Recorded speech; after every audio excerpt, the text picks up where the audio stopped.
मैं पहले प्रार्थना से शुरुआत करूंगा, फिर थोड़ा असाइनमेंट के बारे में थोड़ा बोलूंगा। कुछ गलतफहमियां हो सकती है शायद असाइनमेंट्स के बारे में। असाइनमेंट क्यों इम्पोर्टेंट है वगैरह वो सब समझाऊंगा और फिर आगे जाएंगे।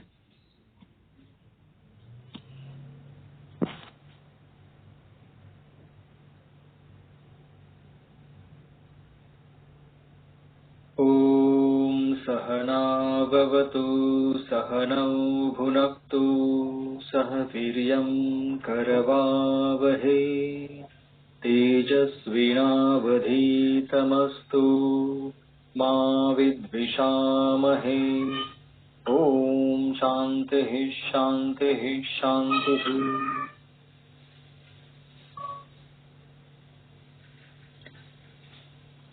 अपना जो मास्टर क्लास है Mangesh P Desai lifestyle hub से अरेंज किए हुए जो भी मास्टर क्लास है, उन सभी मास्टर क्लास में मेरा ये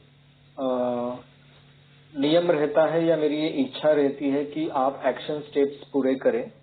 वो मैंने इसलिए मेथड क्रिएट की है कि ताकि आप खुद इनिशिएटिव लें और कुछ अलग पॉइंट्स ढूंढे और आपका उससे कॉन्फिडेंस बिल्डअप हो। और आपने अगर कुछ अलग पॉइंट्स निकाले हैं तो आपको मैं वो बताने के लिए ऑन बोर्ड लूंगा, जिससे हमारे हम सभी के ज्ञान में वर्धन होगा और एक अलग सा माहौल क्रिएट होगा। और असाइनमेंट से आपको रियल ट्रांसफॉर्मेशन आएगा, क्योंकि सिर्फ श्रवण भक्ति से कुछ नहीं होता। ये चीजें जो है वो वैसे ही रह जाती है, फिर रिकॉर्डिंग बाद में सभी लोग सुनते हैं, ऐसा भी नहीं है। इसलिए जब लाइव रहेंगे तो ज्यादातर फायदा है। और अगर जो जेन्युइन है वो लोग रिकॉर्डिंग भी बाद में सुन सकते हैं, लेकिन उसकी पॉसिबिलिटी काफी कम रहती है। और बाद में भी रिकॉर्डिंग सुना, फिर भी जो असाइनमेंट्स है वो अगर करेंगे तो आपको ज्यादा से ज्यादा फायदा होगा। ये असाइनमेंट्स का जो फॉर्मूला है वो मेरे फायदे के लिए नहीं है, आप सभी के फायदे के लिए है, या हम सभी के फायदे के लिए है, क्योंकि मुझे भी कुछ आपसे सीखने को मिल सकता है। ओके। और आप भी भविष्य में आप में से भी कोई कुछ अलग टॉपिक पे अगर बोलना चाहे तो वो भी वेबिनार ले सके, इतनी ग्रोथ आपकी भी होनी चाहिए। इसलिए ये कॉन्फिडेंस आना इम्पोर्टेंट रहेगा। ओके। चलो,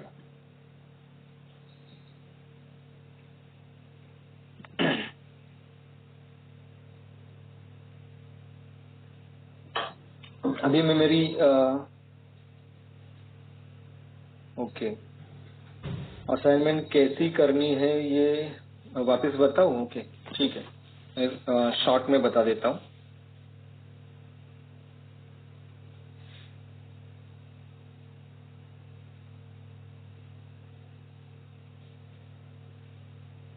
जो अभी तक मैंने डे 3 तक जो असाइनमेंट्स दिए हैं उसमें ये रहेगा कि आपको मल या पुरुष, ये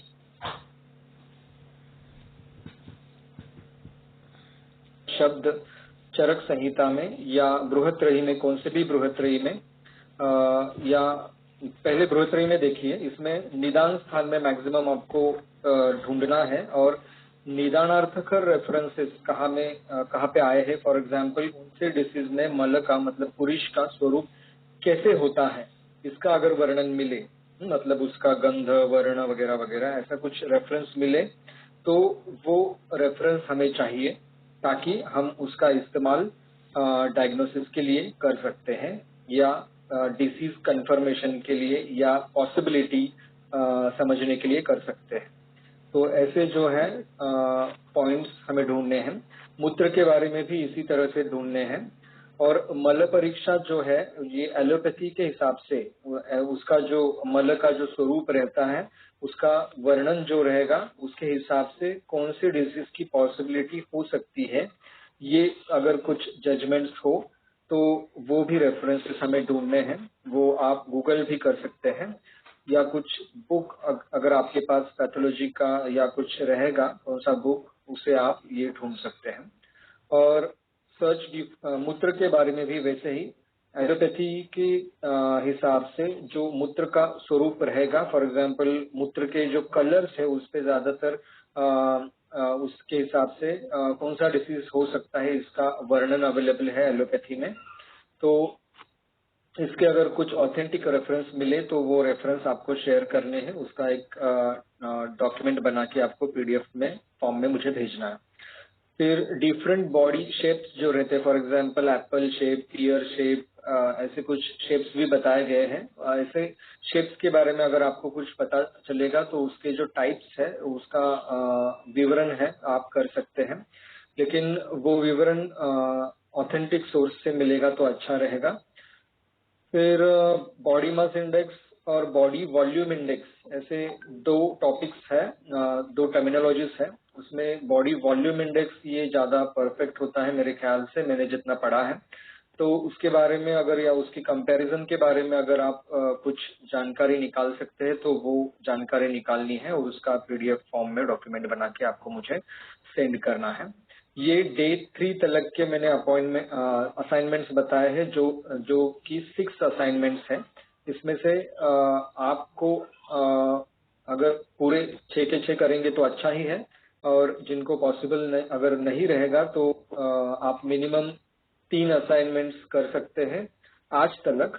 और जैसे ही अपने पूरा सेशन खत्म हो जाएगा 5 दिन का मास्टर क्लास, तो आपको ये कंडीशन रहेगी कि असाइनमेंट्स और थोड़े बढ़ सकते हैं, उसमें से मिनिमम कितने सेंड करने हैं वो भी मैं आपको लास्ट मास्टर क्लास में बता दूंगा। ठीक है, कुछ डाउट रहेगा तो बाद में आप व्हाट्सएप ग्रुप पे पूछ सकते हैं। अब हम आगे बढ़ेंगे।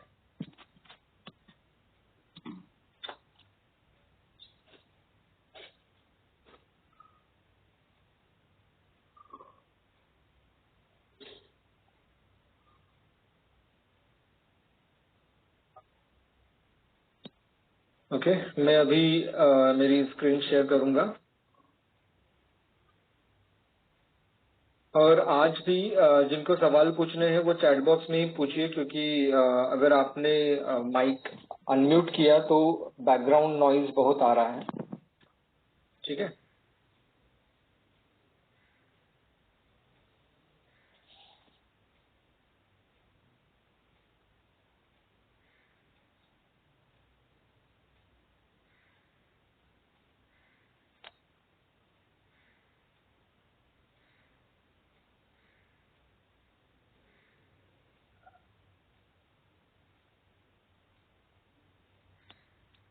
कुछ और पॉइंट्स भी मैंने निकाले थे बाद में स्मार्ट आयुर्वेदिक केस टेकिंग का, ये जो मैंने डॉक्यूमेंट बनाया है उसमें वो थोड़े टॉपिक्स पे मैं थोड़ा प्रकाश डालता हूँ, और उसके बाद हम केस टेकिंग के फॉर्म में जाएंगे।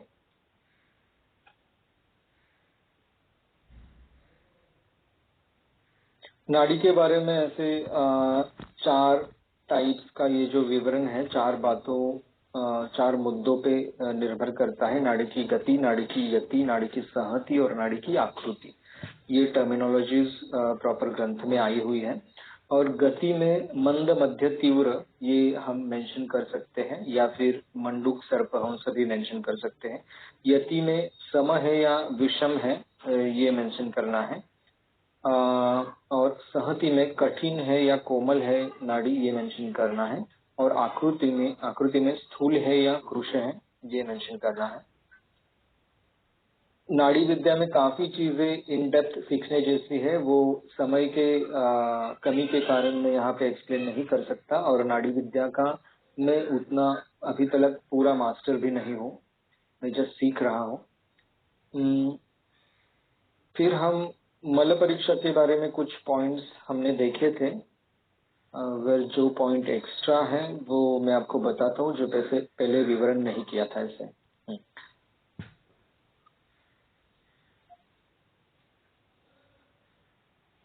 हाँ, ये कुछ पॉइंट्स हैं। शायद मेरे शुरू के कुछ पॉइंट से मैंने शायद नहीं बताए थे। आम दोष अगर है तो पीतवर्णी मल होता है, कटिशूल युक्त होता है मल, और पानी में वो मल डूबता है। अगर निराम दोष है, मतलब निराम मल है अगर, तो दुर्गंध रहित मल रहेगा और वो पानी में तैरेगा। जीर्ण मल अगर होता है तो उसको ज्यादा बैड मतलब ऑर्डर आती है, जीर्ण मल अगर रहेगा तो। कॉन्स्टिपेशन के पेशेंट में जिनको हम पहले कुछ दवाई देते हैं मलान अनुलोमन के लिए, तो उनमें ये सिम्टम अक्सर दिखता है कि वो कहते हैं कि जैसे ही दवाई शुरू की वैसे डार्क कलर का और दुर्गंध युक्त मल पहले कुछ दिन गया और उसके बाद नॉर्मल मल आ रहा है। इसे समझता है कि जीर्ण मल बाहर निकला था। फिर यकृत से निकलने वाला जो पित्त है वो अगर कम रहेगा तो जो अनडाइजेस्टेड फूड है वो उसमें वो मतलब सड़ने जैसा होता है और उसको एक अलग प्रकार का दुर्गंध आता है। और संग्रहणी में मुहुर्बद्ध मुहुर्द्रव ऐसा मल होता है। जंतु संग्रहणी में जंतु युक्त मल होता है। और आम ग्रहणी में कभी कभी मतलब चिकना मल होता है, वो स्टिकी मल होता है। और कभी कभी आव भी मतलब म्यूकस भी गिरता है। फिर जो आंत्रव्रण रहता है, मतलब अगर अल्सर रहेगा या अल्सरेटिव कोलाइटिस वगैरह ऐसे कुछ रहेगा तो जो डार्क ब्लैक कलर का मल होता है और वो शाइनी रहता है। अनुलोम क्षय में सफेद और सुष्ट मल रहता है, पतला मल रहता है या कठिन रहता है और बड़े बड़े जुलाब होते हैं। माइक किसी ने तो अनम्यूट किया है, वो म्यूट कीजिए।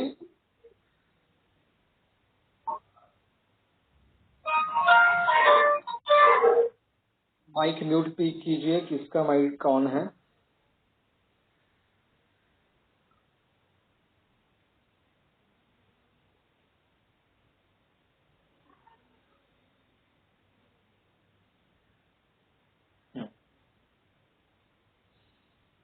और क्षय में कृष्णवर्णी मल होता है।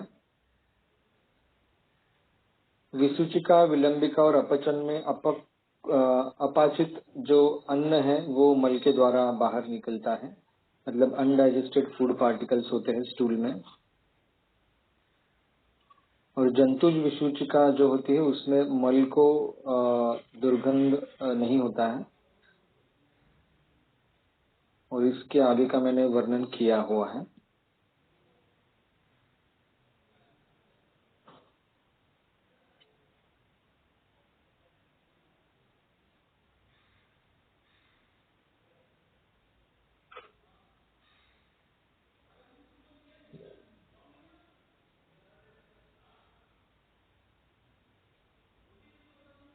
जिह्वा परीक्षा के बारे में कुछ पॉइंट्स बताना जरूरी समझ रहा हूँ, ये वर्णन बाकी था।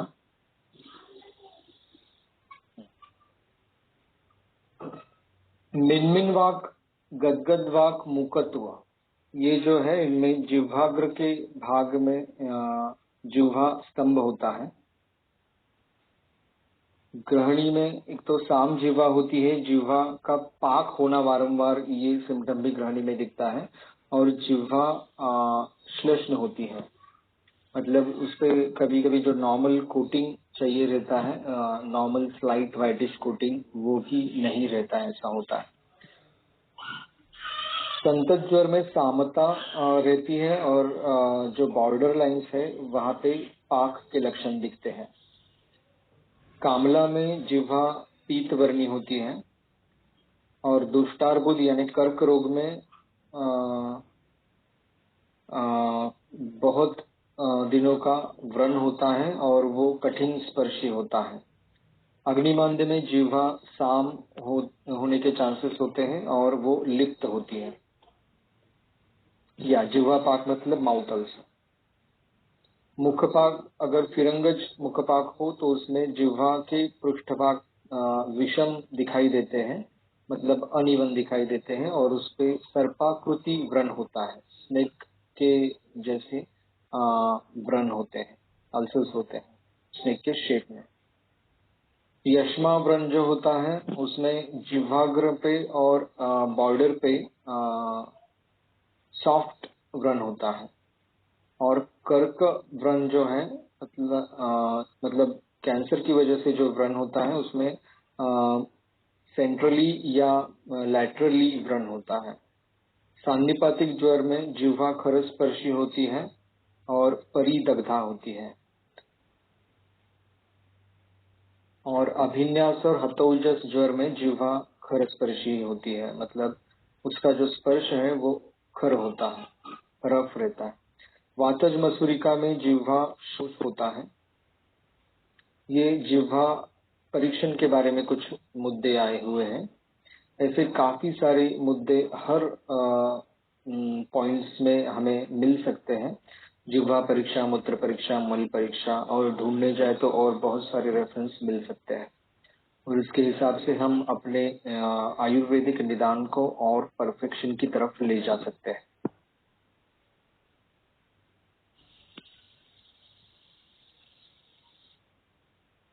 फिर रुग्ण इतिवृत्त सारणी में अलग अलग पॉइंट्स के अलग अलग कुछ टाइप्स, फॉर एग्जांपल अलग अलग टर्मिनोलॉजीज आते हैं इसमें। जितने ये टर्मिनोलॉजीज हम इस्तेमाल कर सके उतना हमारा परफेक्शन बढ़ते जाएगा। फॉर एग्जांपल जन्म स्थान के बारे में वो साधारण देश है, आनूप देश है, या जंगल देश है, वो देखना है। पर्वतीय प्रदेश है, अति शीत प्रदेश है, या अति उष्ण प्रदेश है, वो देखना चाहिए। और वहाँ का जो क्लाइमेट है वो एक्सट्रीम का क्लाइमेट रहता है, मॉडरेट रहता है, या माइल्ड क्लाइमेट रहता है। फॉर एग्जांपल ठंडी में ठंडी ज्यादा होना, समर में हीट ज्यादा होना, और बारिश में बारिश एकदम ज्यादा होना, इसको एक्सट्रीम क्लाइमेट कहते हैं। वैसे ये क्लासिफिकेशन हम कर सकते हैं, क्योंकि ये जो है वर्णन पेशेंट को अगर हमने पूछा कि वहाँ का क्लाइमेट कैसा था, तो उनका क्लाइमेट का विवरण करने का तरीका ये होता है। इसलिए मैंने ये मेंशन किया है जानबूझ के। सौम्य ऋतु स्वभाव, मध्यम ऋतु स्वभाव, या उग्र ऋतु स्वभाव। और निवास के बारे में हम लोग देख सकते हैं कि ये मेंशन कर सकते हैं, घनी आबादी वाला एरिया है, धूम धूलिपूर्ण एरिया है, या कोलाहल युक्त मतलब ज्यादा साउंड पोल्यूशन ज्यादा होने वाला एरिया है, या वो पीसफुल है एरिया है, या लोनली एरिया है, या फिर अनहाइजेनिक एरिया है, या फिर हाइजेनिक एरिया है। ऐसे तरीके से हम निवास स्थान की प्रकार का वर्णन कर सकते हैं। ऐसे काफी सारे मुद्दों के बारे में अलग अलग तरीके से हम उसका विवरण कर सकते हैं, और उसका विवरण जैसे हम केस टेकिंग फॉर्म में करेंगे, और अगर ये ऑप्शंस हमने देख के रखे मल्टीपल चॉइस क्वेश्चन में, तो बहुत सारा जो टाइम है वो पेशेंट का और डॉक्टर का बच सकता है, और बहुत इन डेप्थ में हम केस टेकिंग कर सकते हैं। जैसे मैंने आपको बताया कि मैं इस पे काम बहुत डेप्थ में करने जा रहा हूँ, और सॉफ्टवेयर बेस अच्छा क्रिएट करना है, वो करूँगा। और वो करने के बाद भी मैं आप सभी लोगों को इनवाइट करने वाला हूँ, ताकि ज्यादा से ज्यादा लोग एक स्टैंडर्ड, आइडियल और ऑथेंटिक और नॉलेजेबल और इन डेप्थ प्लेटफॉर्म में जा सके और उसका बेनिफिट ले सके। और आप सभी का इन्वेस्टमेंट भी मार्केट से रिलेटेड कम हो, ये भी मैं सोचने वाला हूँ। और ज्यादा आपको मतलब मैं ओवर डिलीवरी ऑफ कंटेंट दे सकूं, ये भी मैं सोचने वाला हूँ। नख परीक्षा में हम नख अरुणाभ है, कृष्ण है, रुक्ष है, स्फुटित है, श्वेताभ है, ये देखेंगे। अरुणाभ मतलब अरुण वर्णी, कृष्ण मतलब ब्लैकिश, रुक्ष मतलब ड्राई, स्फुटित मतलब अ, टूटे टूटे जैसे, टूटने जैसे जो होते हैं वैसे। श्वेताभ मतलब व्हाइटिश, बिंदुयुक्त मतलब स्पॉटेड। ऐसे जो कुछ विवरण है जो मिलेगा वो हम नोट कर सकते हैं। कुटिलाग्र है, उन्नताग्र है, चिपिटा है, ह्रस्व है, दीर्घ है या सम है। ये सभी जो टर्मिनोलॉजीज हैं उनके मैंने ट्रांसलेशन अभी किए हुए नहीं है। अगर कोई मुझे आप में से भी अगर हेल्प कर सकता है हिंदी या इंग्लिश ट्रांसलेशन के लिए तो उनका स्वागत रहेगा।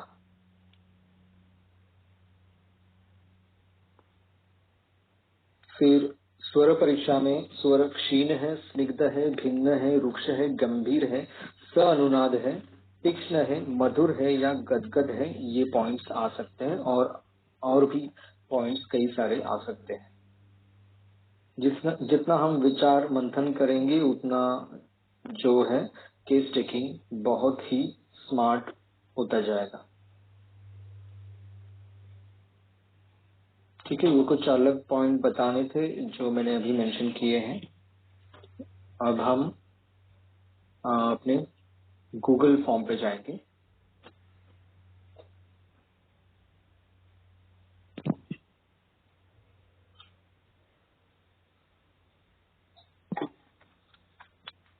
मेरी आवाज अगर छोटी आ रही है तो बताया कीजिए मुझे। अभी वॉल्यूम बढ़ाया है मैंने वापस। ठीक है।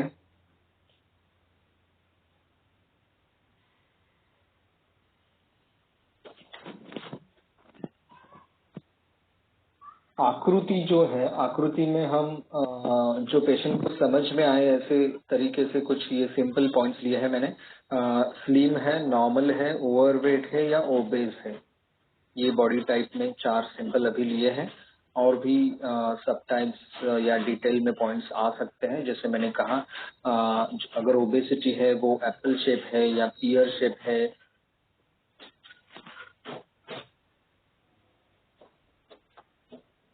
या टोमेटो शेप है। ये जो कुछ है वो पॉइंट्स हम ले सकते हैं। और ओबेसिटी का जो कंसंट्रेशन है वो अगर सब जगह पे ओबेसिटी डिस्ट्रीब्यूटर है तो कुछ अलग हमें सोचना पड़ेगा। और खाली अगर ओबेसिटी मतलब हिप से लेकर नीचे ज्यादा है तो हमें अलग तरीके से सोचना पड़ता है। जैसे पांचभौतिक चिकित्सा के हिसाब से हमें पता है कि नाभि के निचला भाग जो है एब्डोमेन का वो आप महाभूत प्रधान होता है। और फिर जो पैरों का भाग है वो पृथ्वी महाभूत प्रधान होता है। ऐसे और फिर नाभि के नजीक का जो भाग है एपिगैस्ट्रिक तलक का वो पित्त महाभूत प्रधान, सॉरी अग्नि महाभूत प्रधान है। फिर जो चेस्ट का रीजन है वो वायु महाभूत प्रधान है। फिर सिर का रीजन रहता है वो आकाश महाभूत प्रधान है। ऐसे ये जो बॉडी में जो महाभूत प्राधान्य होता है उसके हिसाब से कहाँ कहाँ पे फैट का डिस्ट्रीब्यूशन है ये सोच के हम ट्रीटमेंट में भी कुछ वेरिएशन ला सकते हैं। ऐसी अलग अलग तरीके से हमें जो कुछ हम पॉइंट्स ले रहे हैं केस टेकिंग में उसका क्लिनिकली हमें यूज करना आना चाहिए। ये क्लिनिकली यूज होने के लिए ही हम इतने डेप्थ में जा रहे हैं। कोष्ठ परीक्षण जो है, कोष्ठ परीक्षण में डेफिकेशन का जो इम्पल्स है वो वार्म वाटर, मिल्क या ग्रेप्स या ग्राउंडनट एक्सेट्रा लेने के बाद अगर हो रहा है तो उसको मृदु कोष्ठ कहा जा सकता है। ये मैंने कुछ प्रैक्टिकल एग्जांपल्स लिए हैं। और अगर कॉन्स्टिपेशन जिनको रहता है क्रॉनिक और उनको आरोग्य वर्धनी या अभयादि मोदक या इच्छा भेदी ऐसी दवाइयाँ लेने के बाद ही पेट साफ होता है, ऐसा अगर उनका कोष्ठ रहेगा तो इसको क्रूर कोष्ठ कहते हैं। और जिनको कॉन्स्टिपेशन है और उनको माइल्ड लैक्सेटिव्स या परगेटिव्स, मॉडरेट परगेटिव्स जो लेते हैं, नहीं माइल्ड नहीं, सॉरी मॉडरेट परगेटिव्स जो लेते हैं त्रिफला या निशोत्तर या एरिंडेल तेल से उनका पेट अगर साफ होता है तो उनको हम मध्यम कोष्ठ कह सकते हैं।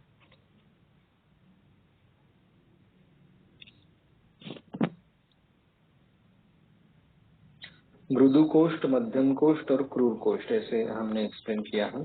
फिर अग्नि जो है, अग्नि की अभ्यवरण शक्ति कितनी है, ये पॉइंट काफी इम्पोर्टेंट होता है, क्योंकि जब पेशेंट अपने पास आता है और अगर उसमें सामता है या इंडाइजेशन है अगर उस पेशेंट में और उसका अग्नि कम हुआ है या सामता नहीं दिख रही है लेकिन उसकी अगर अभ्यवरण शक्ति कम है और अपने ट्रीटमेंट अगर बराबर उसको लागू पड़ रही है तो हमें ये दिखाई देता है कि पेशेंट बोलता है कि पहले मुझे कम खाना चाह रहा था और अभी मुझे ज्यादा खाना चाह रहा है। फॉर एग्जाम्पल, पहले मैं एक दो ही चपाती खा पा रहा था और वो भी मुश्किल से खाता था, इच्छा कम होती थी, और अभी मैं 3 या 4 चपाती खा पा रहा हूँ और अभी खाने की इच्छा भी अच्छी होती है। ऐसे बहुत सारे लक्षण हमें पेशेंट बताते हैं, तो उसके हिसाब से हम समझ सकते हैं कि पेशेंट उपशयानुगामी है। इसलिए ये मुद्दे इम्पोर्टेंट है। या हम जो ट्रीटमेंट देते हैं तो ट्रीटमेंट देने के बाद हमें क्या क्या इम्प्रूवमेंट चाहिए और क्या इम्प्रूवमेंट मिलने के बाद हमें अपना जो ट्रीटमेंट प्लान है वो चेंज करना है या आगे नेक्स्ट लेवल पे कैसे जाना है, ये तय करने के लिए हमें कुछ मुद्दों की जरूरत होती है।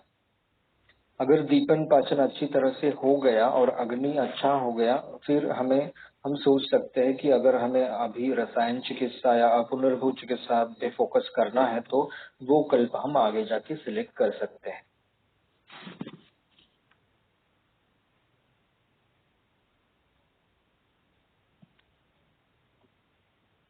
इसके बारे में भी अभ्यवरण शक्ति से हम जज कर सकते हैं। अगर पहले पेशेंट हाफ बोवल राइस खा रहा है, फिर 1 बोवल, फिर 1.5 to 2 बोवल, ऐसा कुछ उसका राइस खाने में भी अगर इम्प्रूवमेंट हुआ है तो वो भी हमें समझ में आ सकता है। और कोई पेशेंट अगर ओबेज है ज्यादा और वो राइस अगर वो ज्यादा खा रहे हैं, पॉलिश्ड राइस, तो वो भी हमें पॉइंट समझ में आता है, ताकि उनका राइस जो है वो अनपॉलिश्ड लेने के लिए उनको कह सकते हैं। और रात को अगर राइस खा रहे हैं तो रात का राइस बंद करके दिन में राइस खाली खाना है और रात को बंद करना है, ऐसा भी सजेशन दे सकते हैं।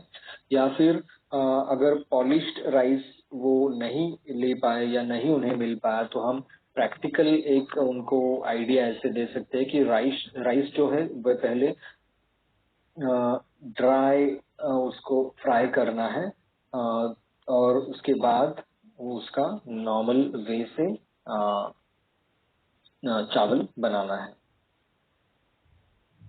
ठीक है, ये हम प्रैक्टिकल कुछ टिप्स भी उनको दे सकते हैं।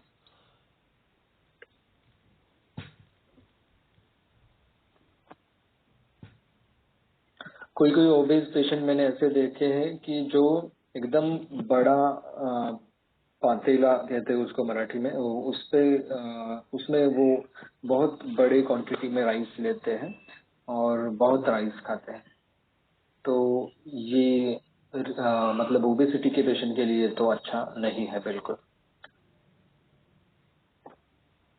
अग्नि hunger examination for adults considering normal to digest food consumption. ये जो टॉपिक है इसमें हंगर, पेशेंट की भूख जो है वो अगर कम है तो वो जज करना है हमें। 1 डे खाली खाना खा रहे हैं, 2 to 4 टाइम्स a डे खाना खा रहे हैं, या more than 4 times a day खाना अगर खा रहे हैं तो उसके हिसाब से हमें समझ में आ सकता है कि उनकी हंगर कैसी है, भूख कैसी है पेशेंट की।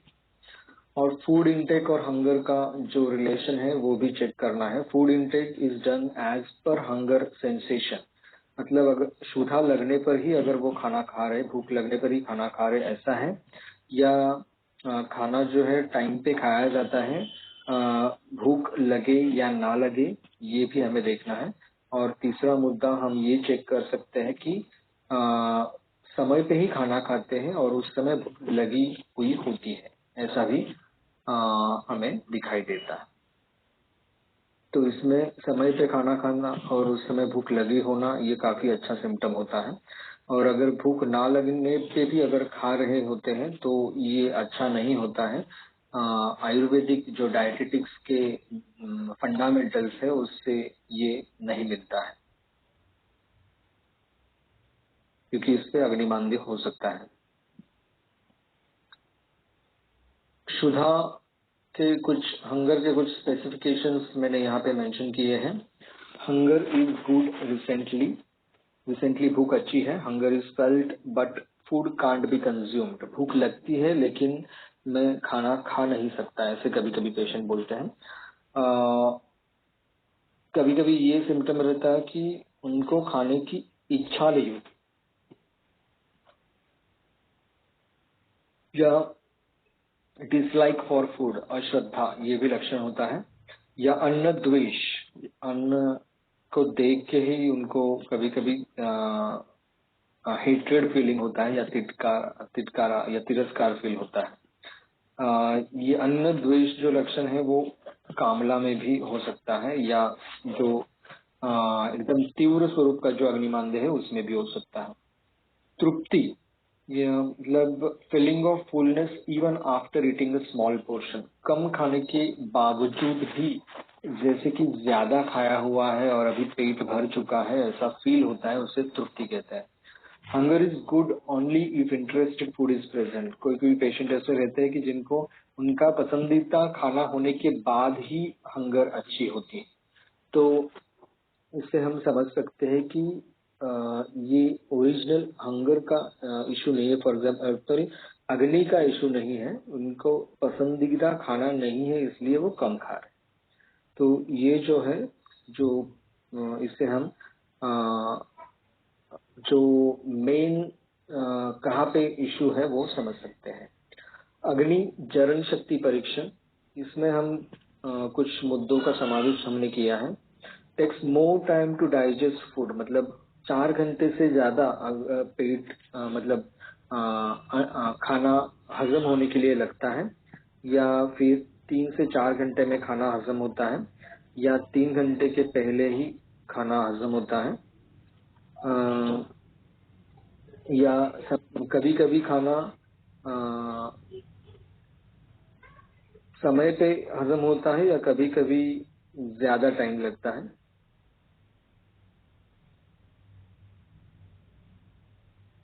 या कोई भी अनहेल्दी फूड भी है, वो अगर भूख अच्छी है तो डाइजेस्ट होता है, ऐसा भी देखा जाता है। या फिर fast food, junk food, cold drink, alcohol etcetera अगर है खाने के वक्त पे, तो वो टॉलरेट नहीं कर सकते हैं, ये सिम्टम भी दिखाई देता है। एनी स्पेसिफिक फूड हैबिट्स, इसमें हम after food most often sweet is consumed, मतलब खाने के तुरंत बाद कोई कोई पेशेंट को ऐसी आदत होती है कि स्वीट कुछ तो खाना पड़ता है, या स्वीट क्रेविंग होती है उनको, तो ये पूछना पड़ता है।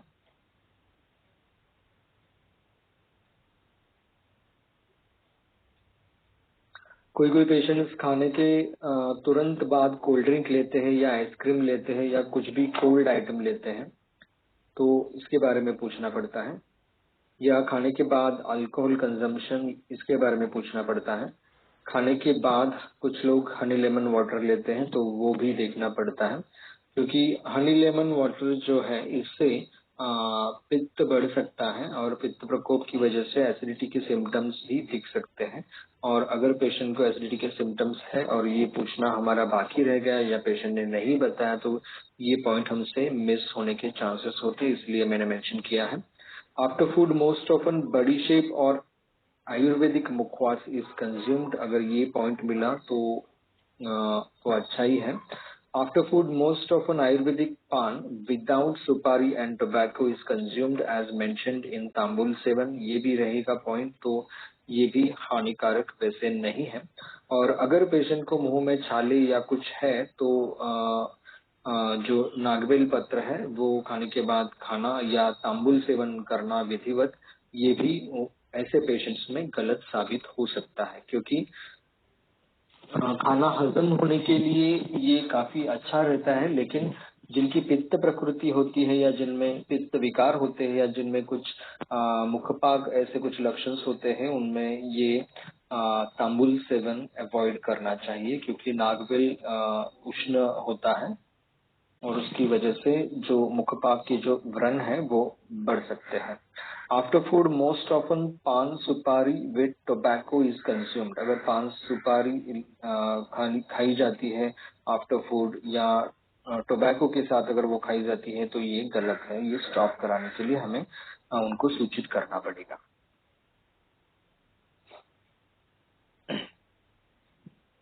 स्पेशल फूड हैबिट्स में और हम पूछ सकते हैं कि आचार खाने की आदत है क्या और आचार खाने की फ्रीक्वेंसी क्या है। 1 to 2 days a week, 3 to 4 days a week, 5 to 6 days a week on daily pickle, ये पूछना है। फिर दही जो है, दही खाने की जो फ्रीक्वेंसी है वो कैसी है वो भी पूछना है। Curd intake 1 to 2 days a week, curd intake 3 to 4 days per week, curd intake 5 to 6 days per week या daily curd intake.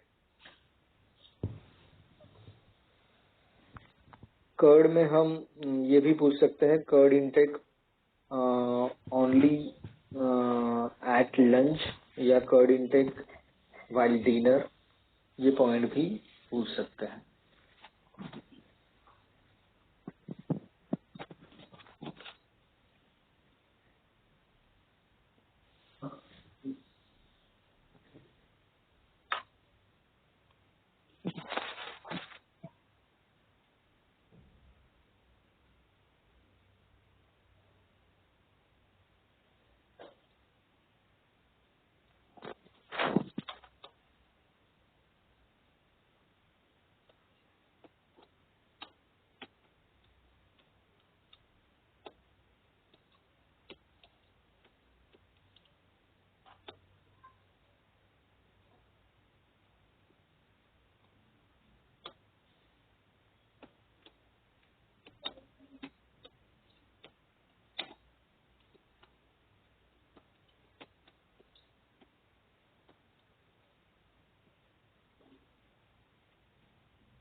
Curd intake during dinner और any time in the night, curd intake during lunch और at day time, ये point भी हम add कर सकते हैं। Deep fried items like papad, bhatwadi, khurwadi etcetera 1 to 2 days per week, ये मराठी वर्ड है शायद, लेकिन नहीं श्योर ये मराठी वर्ड है, लेकिन हिंदी में इसको क्या बोलते हैं मुझे पता नहीं, इसलिए मैंने वैसे ही लिखा है। Deep fried items like papad, bhatavadi, kuravadi, etc. 3 to 4 days per week. Deep fried items like same, etc. 5 to 6 days per week. Deep fried items like papad, bhatavadi, kuravadi, etc. daily. No any specific food habit. ऐसे हम आप कुछ points यहाँ पे mention कर सकते हैं ताकि हमें सब जानकारी डिटेल में मिल सके। If any other specific food habit is there, please mention it with quantity and weekly or monthly frequency. ये पॉइंट जरूरी है क्योंकि अगर हमसे कुछ मिस हो रहा है तो वो ये यहाँ पे लिख सकते हैं। स्लीप जो है वो 4 to 6 आवर्स स्लीप्स लेते हैं, 7 to 8 आवर्स स्लीप्स लेते हैं या मोर देन 8 आवर्स स्लीप्स लेते हैं, ये मेंशन करना है। Sleep is sound. Just a minute.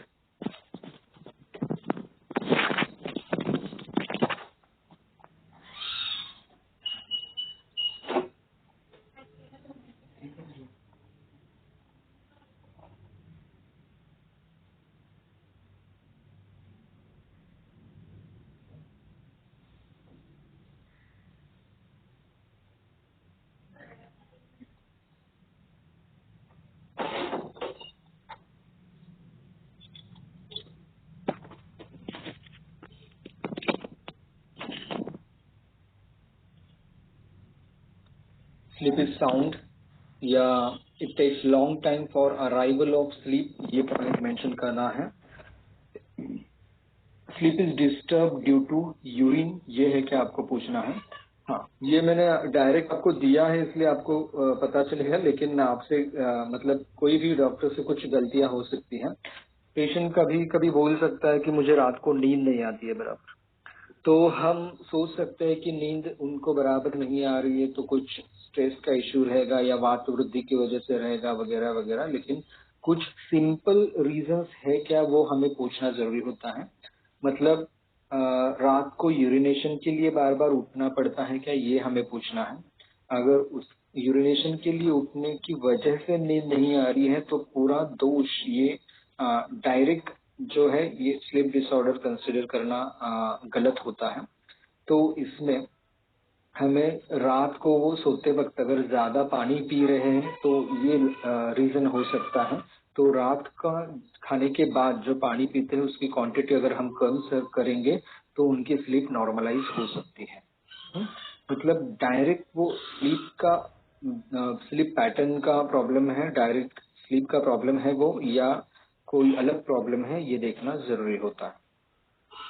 और जो नींद है, नींद अगर शुरू में लगने के लिए अगर टाइम लग रहा है तो हमें सोचना है कि अगर निद्रा जो है, निद्रा को श्लेष्मो भव श्लेष्म भवा तमो समुद्भवाच, ऐसा एक श्लोक है। तो निद्रा जो है ये कफ का गुण अच्छा होगा या क्वालिटी अच्छी होगी या तमोगुण अच्छा होगा तो निद्रा अच्छी आती है, ऐसा बताया गया है। इसलिए निद्रा अगर ग्लानि ही किसी पेशेंट को नहीं आ रही है तो हम ये सम पॉइंट का विचार कर सकते हैं कि उनमें कफ क्षीण हो चुका है या तमोगुण कम गिर रहा है, तो ये हमें नोट करना पड़ेगा। कफ क्षीणता या वात वृद्धि ये जो है उसकी वजह से ऐसे हो सकता है। और फिर रात को अगर सोते वक्त उनको मोबाइल या और कुछ स्क्रीन का एडिक्शन हो तो उसकी वजह से भी जो जो नींद शुरू में आती है पेशेंट को, और जब वो चंभाई देता है उसके बाद अगर वो नींद स्ट्रेच करता है किसी भी कारणवश, पढ़ाई या किसी भी कारणवश, तो उसके बाद में उसको नींद जल्दी लगने के चांसेस कम होते जाते हैं। ये नॉर्मली ऐसे होता है। तो ये भी हमें कुछ सिंपल रीजन है क्या वो भी हमें ढूंढना पड़ेगा। और सिंपल रीजन है तो रात को सोते समय जो स्क्रीन देखना है वो आदत जो है उनको हमें अवॉइड करने के लिए बताना पड़ेगा, तो उससे नींद अपने आप ठीक आने लगेगी। हर समय आपको मेडिसिन पे ही शिफ्ट होना है ऐसा नहीं होता है। कभी कभी आपको सिर्फ जो लाइफस्टाइल है या डाइट है या वाटर इनटेक जो है, ऐसे कुछ नॉर्मल जो चीजें हैं उन पे फोकस करके उन पे चेंजेस करके आप अच्छा रिजल्ट दे सकते हैं और मेडिसिनल लोड पेशेंट का कम कर सकते हैं।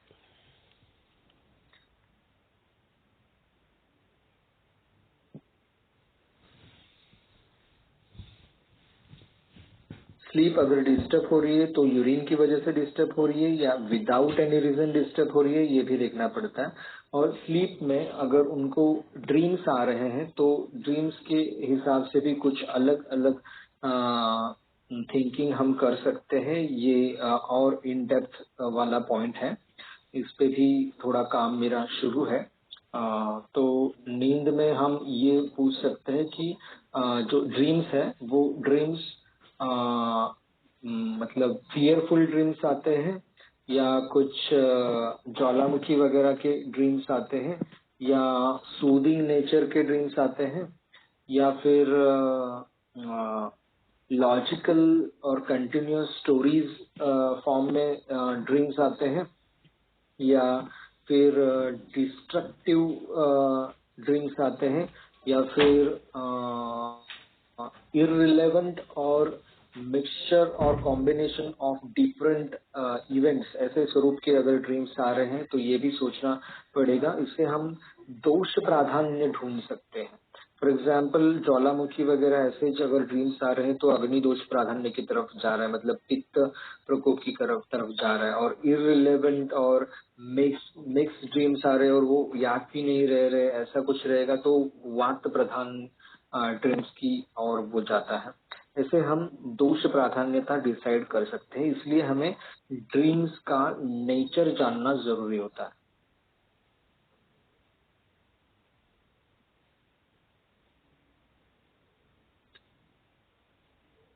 और after waking up in between I am not able to sleep early, ये है क्या, ये भी पूछना है आपको।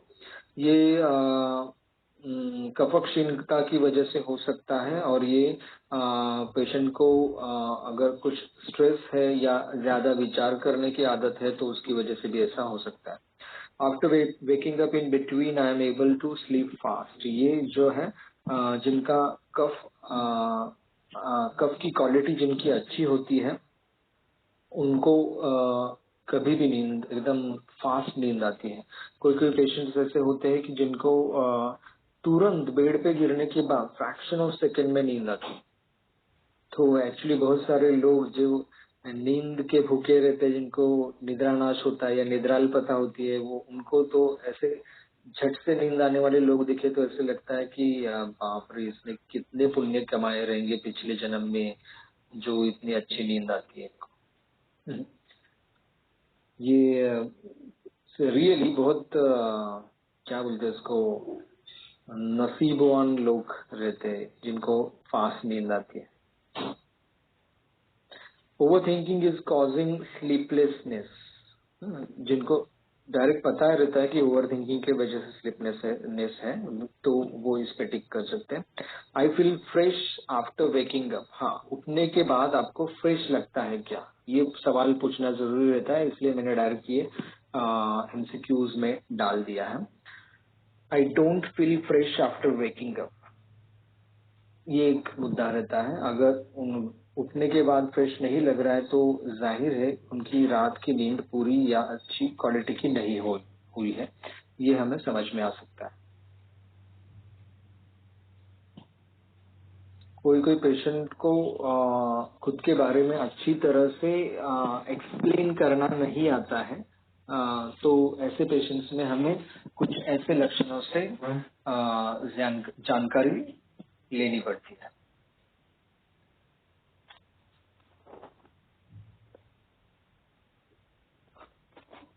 ड्रीम्स के बारे में जो मैंने बताया वो कुछ पॉइंट्स यहाँ पे वापस रिपीट करता हूँ। कुछ इसमें लेस ड्रीम्स रहते हैं, मॉडरेट ड्रीम्स रहते हैं या मोर ड्रीम्स रहते हैं, ज्यादा ड्रीम्स रहते हैं। गुड और लकी सब्जेक्ट्स और इंसिडेंट्स आर सीन, ऐसा रहेगा तो कफ प्राधान्य रहता है। बैड इंसिडेंट्स रहेंगे तो उसमें वात प्राधान्य हो सकता है। फियरफुल ड्रीम्स अगर रहेंगे तो पित्त प्राधान्य होता है। Dreams are multiple and illogical और विदाउट एनी सीक्वेंस और स्टोरी, तो ये वात प्राधान्य से निर्दिष्ट होता है। Dreams are minimum logical and with proper sequence and story, इससे भी कफ प्राधान्य इंडिकेट होता है। Dreams are often forgotten after waking up, इससे वात प्राधान्य इंडिकेट होता है। I am able to recall the dreams just after waking up, इससे भी कफ प्राधान्य जो है इंडिकेट होता है। फिर नेचर आपका कैसा है, पेशेंट का नेचर कैसा है, वो काम है, एंग्री है, कैसे है, ये पूछना है। और ये पूछते वक्त अक्सर आप देखेंगे जब आप वाइफ को पूछेंगे कि आपका नेचर कैसा है तो बहुत बार ऐसा होता है कि जो लेडीज है वो तुरंत कोई कोई लेडीज तुरंत बोलते नहीं है कैसा नेचर है, थोड़े हंसते हैं, शर्माने जैसे करते हैं, और उनका जो हस्बैंड है वो हस्बैंड जवाब देता है कैसा नेचर है। तो ये काफी एक माहौल बदलने वाला एक पॉइंट रहता है पूछने के लिए। तब थोड़ा जो केस टेकिंग का जो या सीरियसनेस या अगर कुछ ऐसा माहौल हुआ हुआ रहता है तो ये माहौल यहाँ पे हम बदल सकते हैं, थोड़ा चुटकुला या कुछ हम बोल सकते हैं और happy go lucky environment create कर सकते हैं या बॉन्डिंग क्रिएट कर सकते हैं पेशेंट के साथ। Dreams in the sleep point बताया मैंने। इसमें नेचर में काम नेचर है या एंग्री नेचर है, इमोशनल नेचर है या हैप्पी गो लकी है, या ओवर थिंकर नेचर है, या ओवर एनालाइजर नेचर है, या सेल्फ ब्लेमिंग नेचर है, सेल्फिश नेचर है, हेल्पिंग एंड केयरिंग नेचर है, ओवर ट्रस्टिंग ऑन अदर्स ऐसा अगर नेचर है, या opens heart and shares thoughts in the emotional flow with new buddies also। ये अगर है तो ऐसे कुछ पॉइंट्स आप भी यहाँ पे कुछ पॉइंट्स बढ़ा के लिख सकते हैं जो और स्पेसिफिकेशन की तरफ आपको ले जाएगा।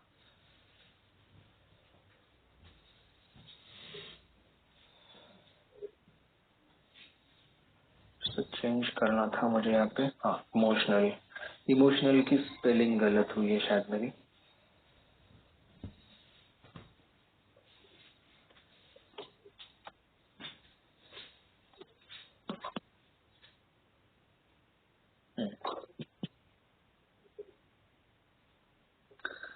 प्रीवियस डिसीजेस कौन से होके गए हैं ये मेंशन करना है, ये बता के हुआ है मेरा पिछली बार।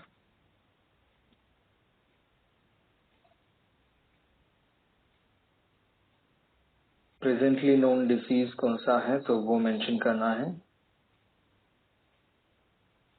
Presently known disease other than above अगर कुछ रहेगा तो वो खुद यहाँ पे मेंशन करेंगे। मैटरनल फैमिली हिस्ट्री ऑफ ये मेंशन किया था मैंने। इसमें कुछ थोड़ा मुझे करेक्शन करना है। मैंने ये जो लिया है कॉलम फॉर्म में लिया है, लेकिन ये कॉलम फॉर्म में आगे वो लिख सकेंगे ऐसा होना चाहिए, तो ये कुछ अलग हुआ है, मैं कर नहीं पाया हूँ। तो ये अगर किसी को आ जाए तो वो मुझे बताइए जरूर। मतलब लॉन्ग आंसर या कुछ शॉर्ट आंसर के तौर पे यहाँ पे वो लिख सके ऐसा मुझे चाहिए। अगर ये दूसरे किसी टेम्पलेट में पॉसिबल है तो उसमें भी देख सकते हैं करके। फिर सेल्फ फैमिली हिस्ट्री ऑफ, इसमें जो स्वकुल के बारे में लिखना है जो बताया मैंने। हाँ अभी मैं देखता हूँ आज कितना कवर करना है और कुछ कल के लिए रखना पड़ेगा। Menstrual history, obstetric history, history of surgery, daily routine, present estimation. ठीक है, यहाँ से आगे फिर कल डिस्कस करेंगे। अगर अब हम मुझे कुछ असाइनमेंट आई हुई होगी तो उसमें से कुछ अभी मैं देखता हूँ किसी को ऑन बोर्ड बुलाना है क्या, और उसके बाद Q&A सेशन लेंगे। या अगर आपको Q&A सेशन अभी लेना है थोड़ा तो अभी हाफ एन आवर लेते हैं, ऐसे भी कर सकते हैं।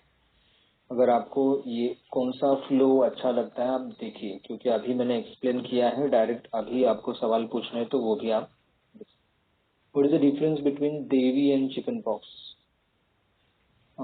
Actually small pox, chicken pox ये जो है गोबर कांजने ऐसा रहता है, और देवी है ये जो ये अलग है, लेकिन देवी पूरा इरेडिकेट हो चुका है इसलिए वो अभी नहीं मिलता है देवी किसी पेशेंट में। उसका मुझे भी ये मॉडर्न टर्मिनोलॉजी पता नहीं है, देखना पड़ेगा मुझे भी। ये सवाल एक्चुअली मुझे भी गिरा है काफी बार, लेकिन मैंने फॉलो अप लेना ही उसका भूल गया मैं। Sorry for reminding me, sorry, thanks for reminding me. हाँ मैं देखूंगा इसका आंसर क्या है, फिर हम इस पे जाएंगे क्या। हाँ मैं आपको ओपिनियन ले रहा हूँ अभी। बोर्ड ठीक है, Q&A सेशन लास्ट में ही लेते हैं। मैं देखता हूँ मुझे असाइनमेंट किसके आए।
यस, मृण्मयी जी के असाइनमेंट्स आए हैं, तो हम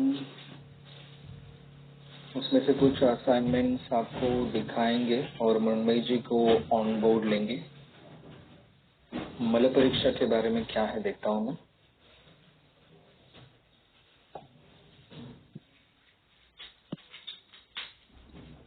मॉडर्न पॉइंट्स उन्होंने निकाले हैं।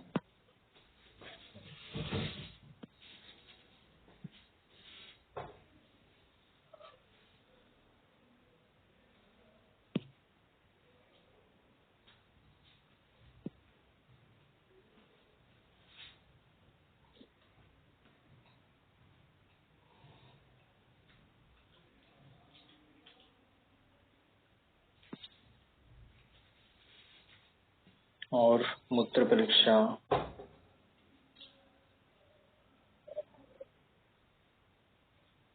ठीक है, मैं डाउनलोड करता हूँ ये।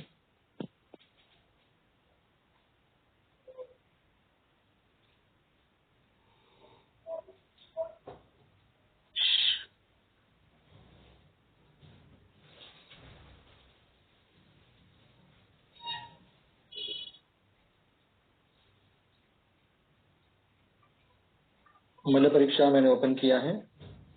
मृण्मयी जी, आप मुझे अभी हम सभी को आपने जो असाइनमेंट्स किया उसके बारे में थोड़ी जानकारी दीजिए। Okay. Am I audible, sir? या श्योर, बोलिए, सुनाई दे Yeah. रहा Okay. So, sir, my assignment was this assignment is of Mother Pariksha, that is examination of feces. So, इसमें जो first main 3 points हमें देखने हैं, that is the amount or the constitution, or like is it watery or is it solid, is it semi-solid, etc. The other thing we have to see is the color. उसका color क्या है? So usually it depends on infections like bacterial है। infections or fumigate. Like yeah. ब्रह्मो जी, एक wait कीजिए थोड़ा। आपका जो volume है ना वो थोड़ा कम करेंगे क्योंकि बहुत ही आवाज फट रहा है और बड़ा आ रहा है। Can I just switch? I'm actually on my laptop and I don't have headphones for this. So I'll just join from my phone again. तो अगर इसमें कुछ एरर आ गया तो फिर आपका लिंक जाएगा यहाँ पे। एक Um, मिनट, मैं मेरी तरफ से वॉल्यूम कम करके देख रहा हूँ लेकिन नहीं, फिर भी बड़ा ही आ रहा है शायद। हाँ, okay, एक minute. I'll try. अगर आप वापस Hmm. ज्वाइन करेंगे तो आपका कनेक्शन नहीं जाना चाहिए।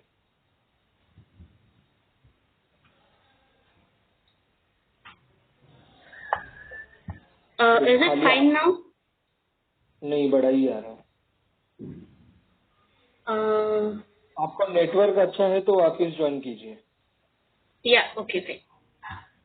हाँ,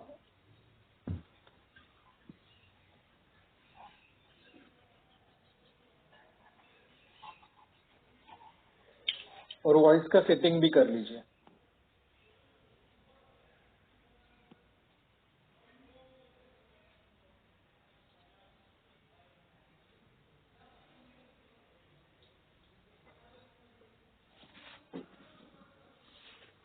थोड़ी देर रुकते हैं।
तब तक आप सवाल चैट बॉक्स में डालिए ताकि बाद में मैं सवालों का जवाब दे सकूंगा।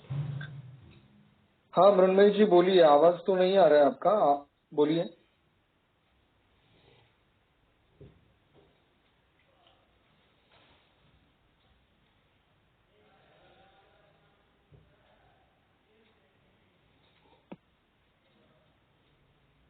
माइक ऑन किया है आपने?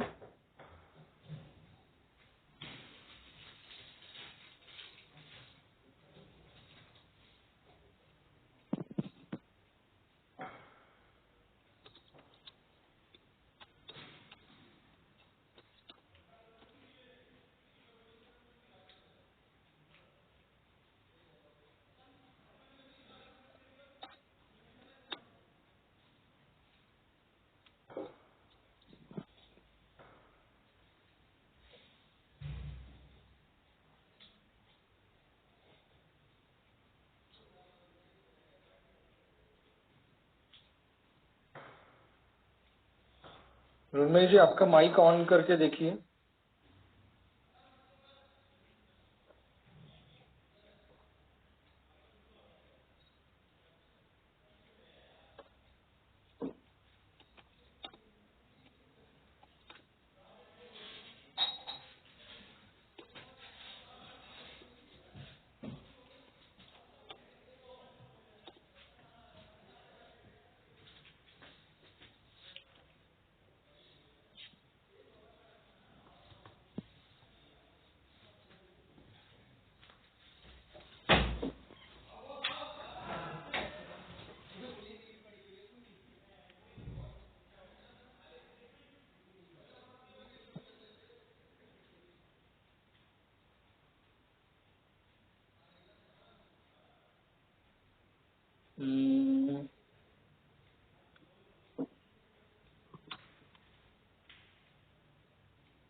Hello sir. हाँ ठीक है, अगर मोबाइल से नहीं हो रहा है तो ऐसे ही बोलिए। मैं थोड़ा वॉइस आपका कम नहीं हो पा रहा है क्या लैपटॉप से? नहीं सर, आई ट्राइड, नहीं हो रहा है लैपटॉप से कुछ कम। अच्छा, मतलब आपने वो वॉइस कम करके देखा फिर भी नहीं हो रहा है? हाँ, फिर भी नहीं हो रहा है सर। I tried everything. मैंने हेडफोन्स भी निकाल दिया क्योंकि हेडफोन से ज्यादा आवाज डलता है। आप अब अभी क्या कीजिए, आप बोलते वक्त थोड़ा धीमे आवाज से बोलिए और कंटिन्यू करिए। या sure, I just keep a bit distance, तो ऐसा आवाज ज्यादा नहीं आएगा। हाँ। Yeah. So the topic is examination of thesis, मतलब परीक्षा। तो इसमें the main 3 points are the amount and the constitution, as in watery stools है या semi solid stools है, solid stools है, extremely hard stools है। The second thing is the color, मतलब black color के stools है या reddish color के stools है, और टेल स्टूल्स है, जैसे कि that is in the case of obstructive jaundice, जहाँ पे बाइल सिक्रीशन जो होता है, बाइल सिक्रीशन पहुंचता नहीं है up to the intestine, and that's why because of the absence of bile pigments वहां पे कलर नहीं आता। It is the pieces of tail, and on the other hand there could be hemorrhage in the intestine or anywhere in the GIT, and depending upon that वो stool black colour का या reddish colour का होता है। As in अगर अपर GIT में haemorrhage हो रहा है, ब्लड सिक्रीशन हो रहा है, तो वो जो स्टूल होता है दैट इज अराउंड ब्लैकिश और brownish in colour because of the duration that has passed and also the well mixing of this blood with the stools, as compare to अगर वो एनल रीजन में वगैरह रहेगा तो वो ब्लड ज्यादा उसमें मिक्स नहीं हुआ रहेगा। Then you can see the streaks, just streaks on the pieces. और if it is in the lower GIT like in the large intestine और समवेयर, तो वो लाइक कंप्लीटली मिक्स नहीं रहेगा and it will be bright red in colour, like there is a bright red colour to the stools. Same it is in the odour, and the third point is odour. Odour में stool में से कितनी like bad smell आ रही है, and that is mostly like in jaundice. In jaundice, the stools are very like there is too much offensive odor in it. Or on the other hand, in cholera stools, there is no organic matter in the stools. That will be the reason why there will be no no odor to the stools, and hence there will be there's no smell coming from the stools. And on the other hand, in bacterial dysentery or kind of things, due to bacterial culture in it, there will be a characteristic, a fruity kind of odor which is coming from the stools.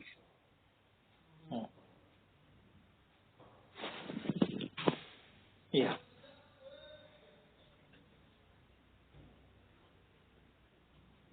आगे. And then there is in these diseases like cholera, or like in cholera, just like I said, that there is no odor or there is no color. That is because there is a specific term known as the rice water stools, because the stools in this is completely pale, completely white, transparent. We can also say that it might be transparent or a little bit mucosal. And there is another, it depends. This is why the physical examination of stools is important. And also depending upon the amount of mucus that is secreted. At times, as a slimy type of stools, because there is mucosal, excess of mucosal secretions, or the fat which we intake is not completely absorbed in the human body, and this absorbed fats are thrown out through the stools, and hence the stool is slimy, and that is because of functioning of the small intestine as well as the large intestine.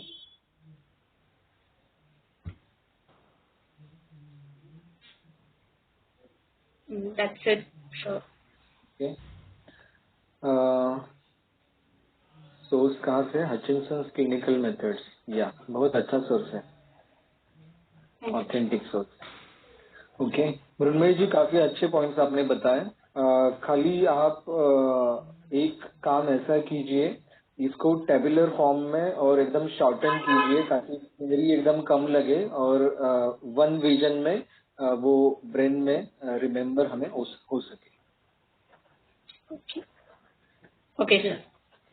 Thank you very much Mrinmayi ji. और आपका sorry, आप line पे रहिए. आपका मूत्र परीक्षा भी है ना, वो भी बताइए आप. Okay, just a minute.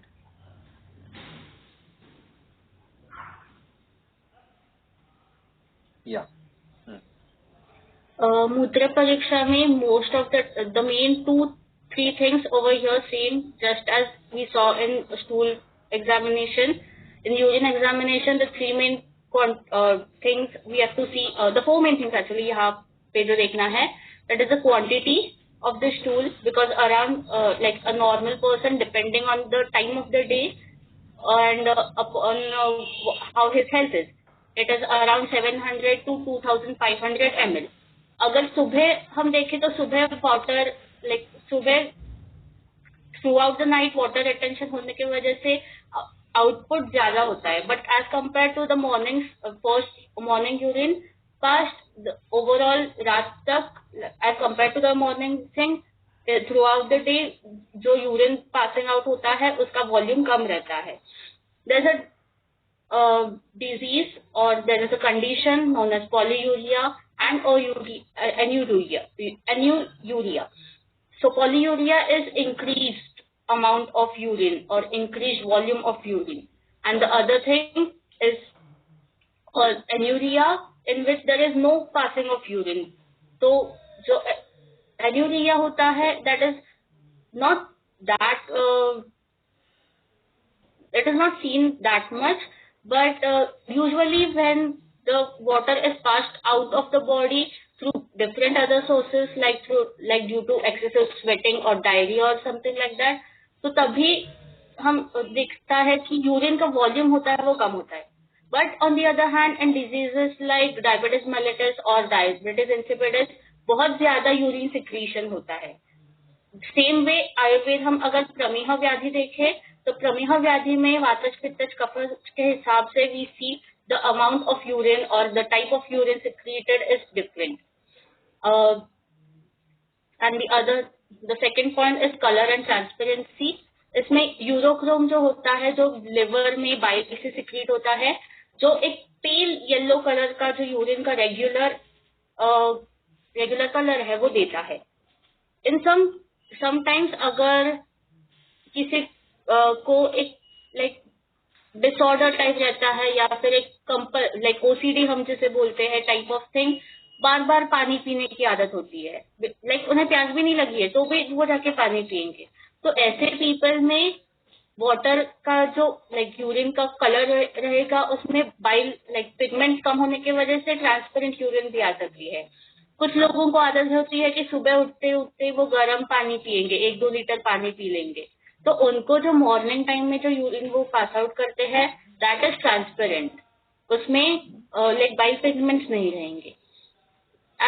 तो सेम वे अगर उनका पानी पीने का लाइक क्वांटिटी बहुत ही कम रहेगा तो उन्हें डार्क कलर के due to excessive accumulation of bile pigments और यूरोक्रोम, उनका जो कलर रहेगा यूरिन का वो डार्क रहेगा.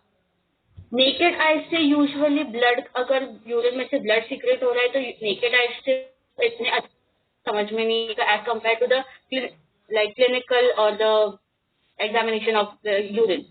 नेकेड आइज से हमें सेल्स तो नहीं दिखेंगे, but yes at a minute level we can see a smoky appearance or a little bit turbidity in the urine, जिसकी वजह से हमें पता चल सकता है कि this is not the regular composition, this is something else like addition of mucus or addition of blood in the urine.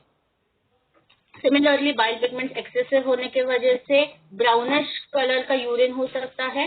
And अगर हम एक सरफेस पे लेंगे उस यूरिन को, स्पेसिमेन को, we take it in a petri dish and if we see it in the light, तो उस ब्राउनिश यूरिन के ऊपर एक ग्रीन कलर की टिंट हमें दिखेगी, जिसके वजह से जैसे पेट्रोल का एक टिंट दिखता है वाटर के ऊपर, सेम वे ब्राउनिश यूरिन के ऊपर एक ग्रीन कलर की टिंट दिखेगी.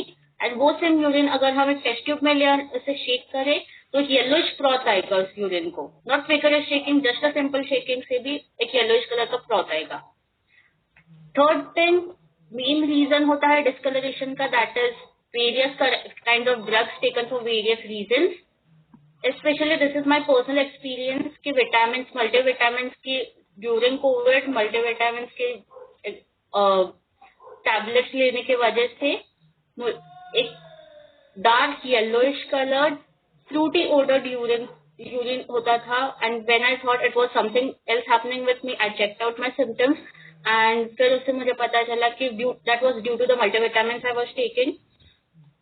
टेट्रासाइक्लिन से येलोइश कलर यूरिन होता है, एंथ्राक्विनोन पॉजिटिव से ऑरेंज कलर यूरिन होता है, राइफेनपाइसिन से रेड कलर यूरिन होता है. कुछ पिल्स में मिथिलिन ब्लू होता है जिसकी वजह से थोड़ा ग्रीनिश कलर का यूरिन हो सकता है. I have not mentioned everything given in the book over here, but there were a few more things. If you want I can read it out. I have the book with me right now. Yeah, you can read it out. Yeah, just give me a couple of minutes. Okay, sure. And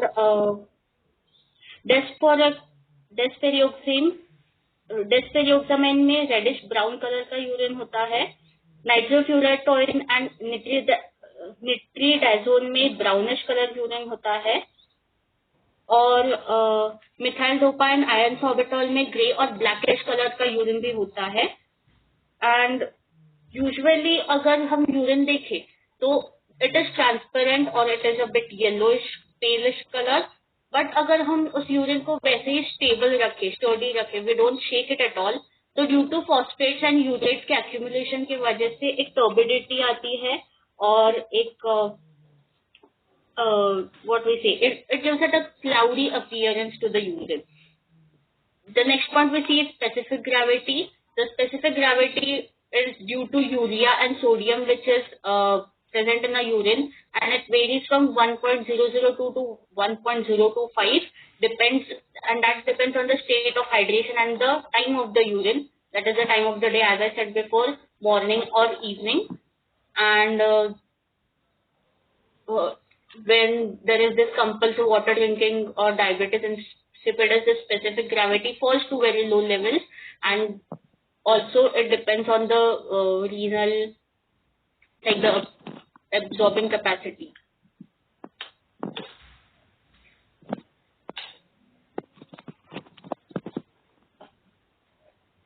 okay, अच्छा, हुआ है आपका explanation पूरा? Yeah. Okay, और काफी अच्छी चीजें सीखने को मिली मृण्मयी जी, बहुत बहुत थैंक्स। Thank you. ओके, अभी हम Q&A सेशन में शिफ्ट होंगे।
थोड़ी देर वेट कीजिए, जरा लाइट गई है, मैं थोड़ी अरेंजमेंट करता हूँ। Maybe it may take 2 to 5 minutes.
Sorry for interruption.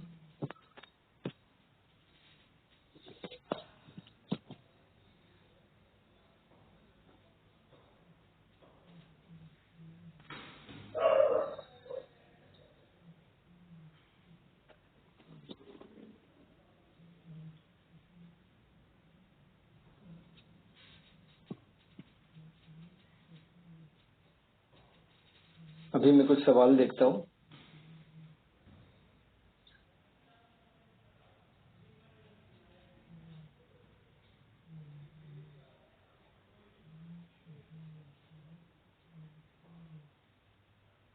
Rajendra जी का सवाल है, ओल्ड एज या वेग धारण के कारण जीर्ण मल के पेशेंट रहते हैं जिनमें कंप्लीट रिजल्ट नहीं आ रहा है।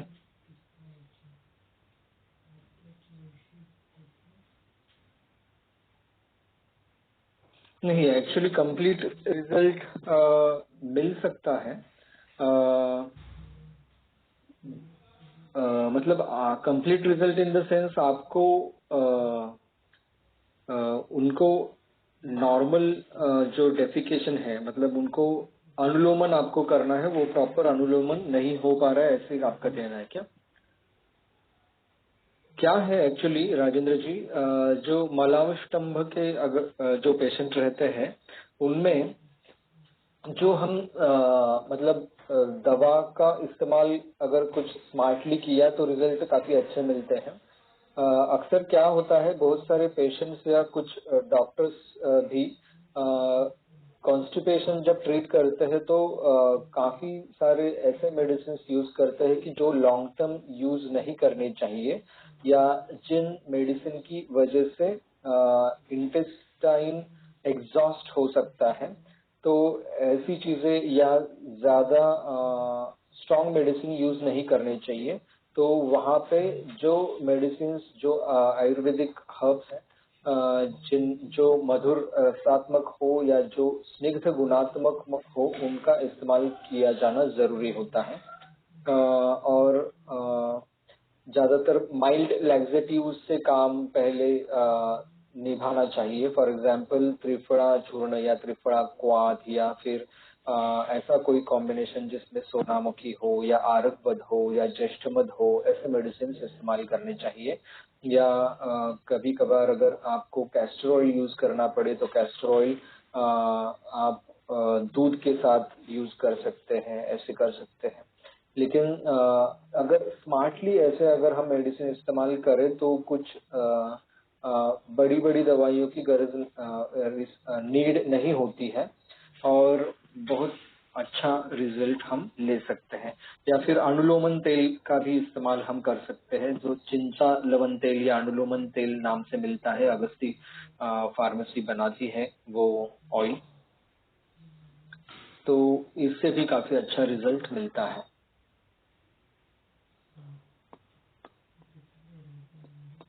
मतलब आंत्र की अभ्यंतर कला जो स्निग्ध करे और आंत्र को जो एग्जॉस्ट ना करे और आंत्र की पुरस्सरण गति ठीक करे, ऐसे मेडिसिन यूज करने चाहिए। और जो मेडिसिन अग्नि का मतलब जो मेडिसिन प्रॉपर दीपन पाचन करे लेकिन वो उष्ण तीक्ष्ण गुणात्मक ना हो, ऐसे मेडिसिन अगर स्मार्टली यूज किए तो काम बहुत अच्छी तरीके से होता है।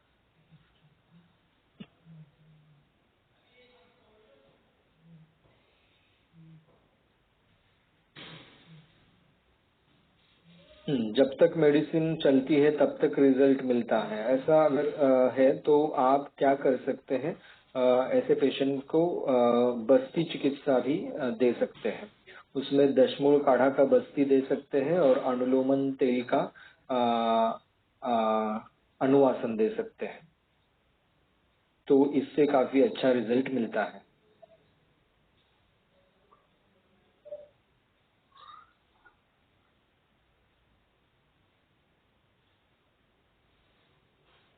केस पेपर में ऑप्शन 13 ऑप्शन 14 क्या है, ये सवाल मुझे समझ में नहीं आया।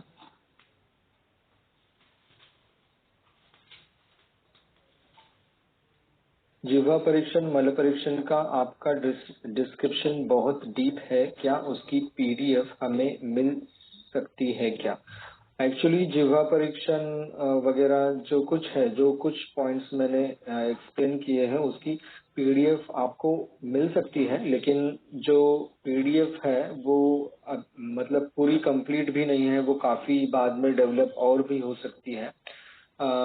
लेकिन जितना मैंने किया है उतना आपको मैं दे सकता हूँ। वो मैं देख रहा हूँ मेरे ऑनलाइन कोचिंग प्लेटफॉर्म से, अगर वो आप एक्सेस कर पाओगे ऐसा मुझे दे सकूंगा तो अच्छा रहेगा का, क्योंकि आप वो फिर खुद ऑनलाइन जाके देख सकते हैं।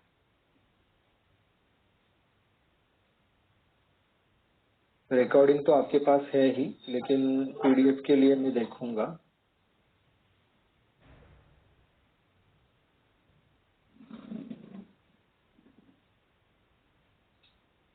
डबल डबल अनुलोमन ऑयल का कंटेंट प्रीति मैडम ने पूछा है।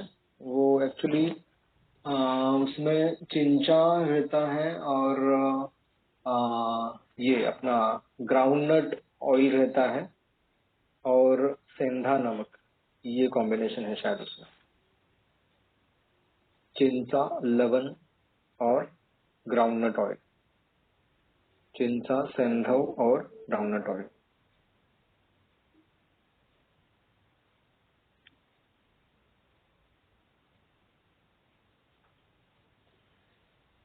और कुछ सवाल है?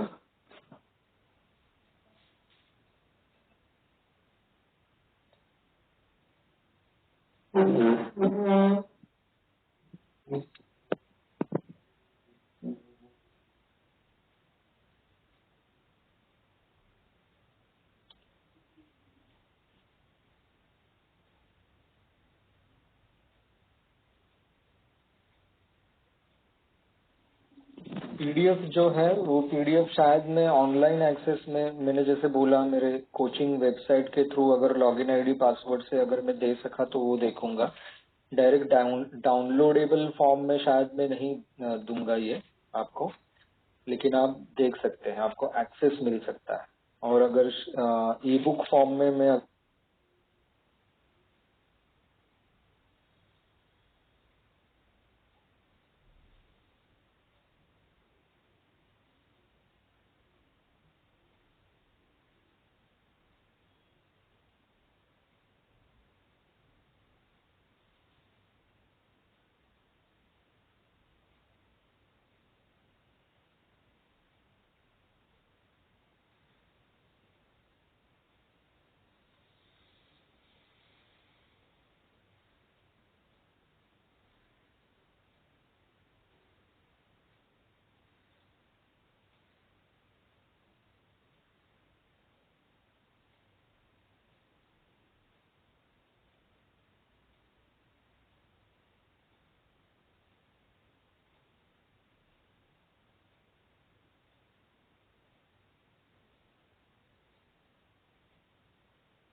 लाइट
सवाल नहीं है तो नहीं है, बताइए फिर कुछ और पॉइंट में अगर मुझे चाहिए तो इसके।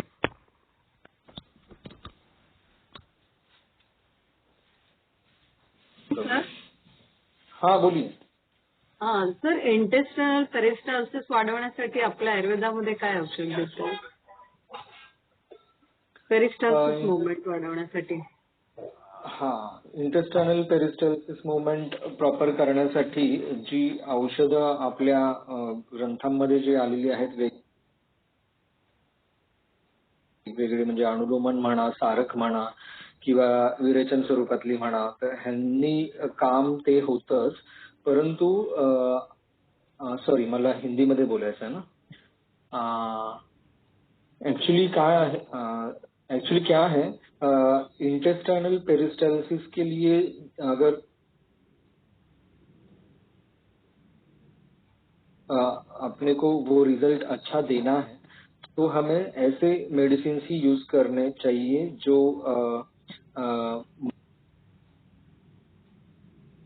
मधुर रसात्मक हो। ऐसे मेडिसिन भी जो अपना कॉम्बिनेशन रहेगा उसमें आना चाहिए, और जो स्निग्धता पैदा करे ऐसा मेडिसिन आना चाहिए, क्योंकि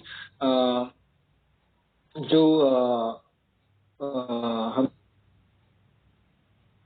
हमें जो वातानुलोमन करना है, तो अपान वायु अगर काम करना है तो ऐसे मेडिसिन उसमें आने चाहिए, जिससे बलवर्धन भी होना चाहिए, आंत्र का धातु बल भी बढ़ना चाहिए और नसों को भी ताकत मिलनी चाहिए। ऐसे मेडिसिन होने चाहिए। तो इसीलिए मैंने बताया है कि यष्टि मधु या फिर सोनामुखी या बावा मगज, इनका इस्तेमाल होना जरूरी है दवाइयों में। और जो ऑयल बेस्ड मेडिसिन या घी बेस्ड मेडिसिन है या कुछ कल्प है, उनका इस्तेमाल भी होना चाहिए। जैसे कि तिलवक घृत है, दाधिक घृत है, ऐसे जो गुल्म चिकित्सा में जो भी मेडिसिन आए हैं उनका भी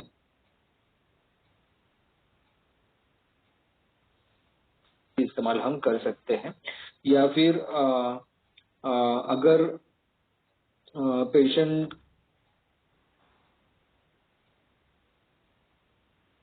की कंडीशन मतलब जो एकदम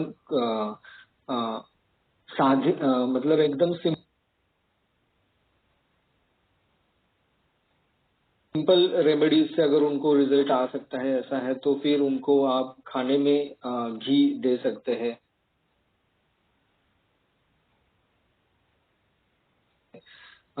या जो रोटी जो बनाते हैं या चपाती जो बनाते हैं उस वक्त हम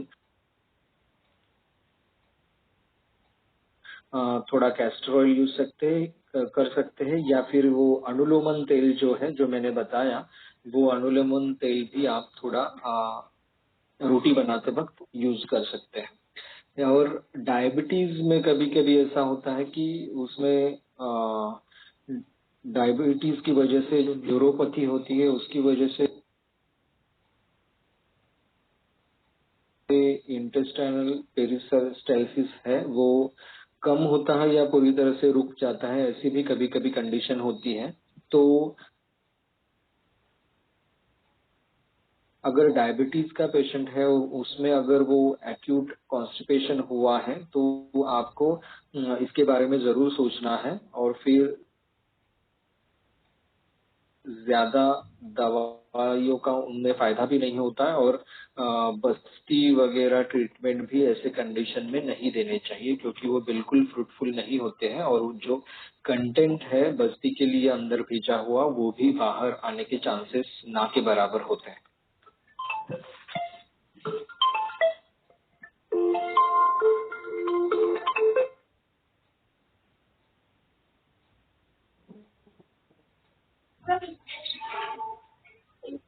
हॅलो सर, और कुछ हाँ बोलिए।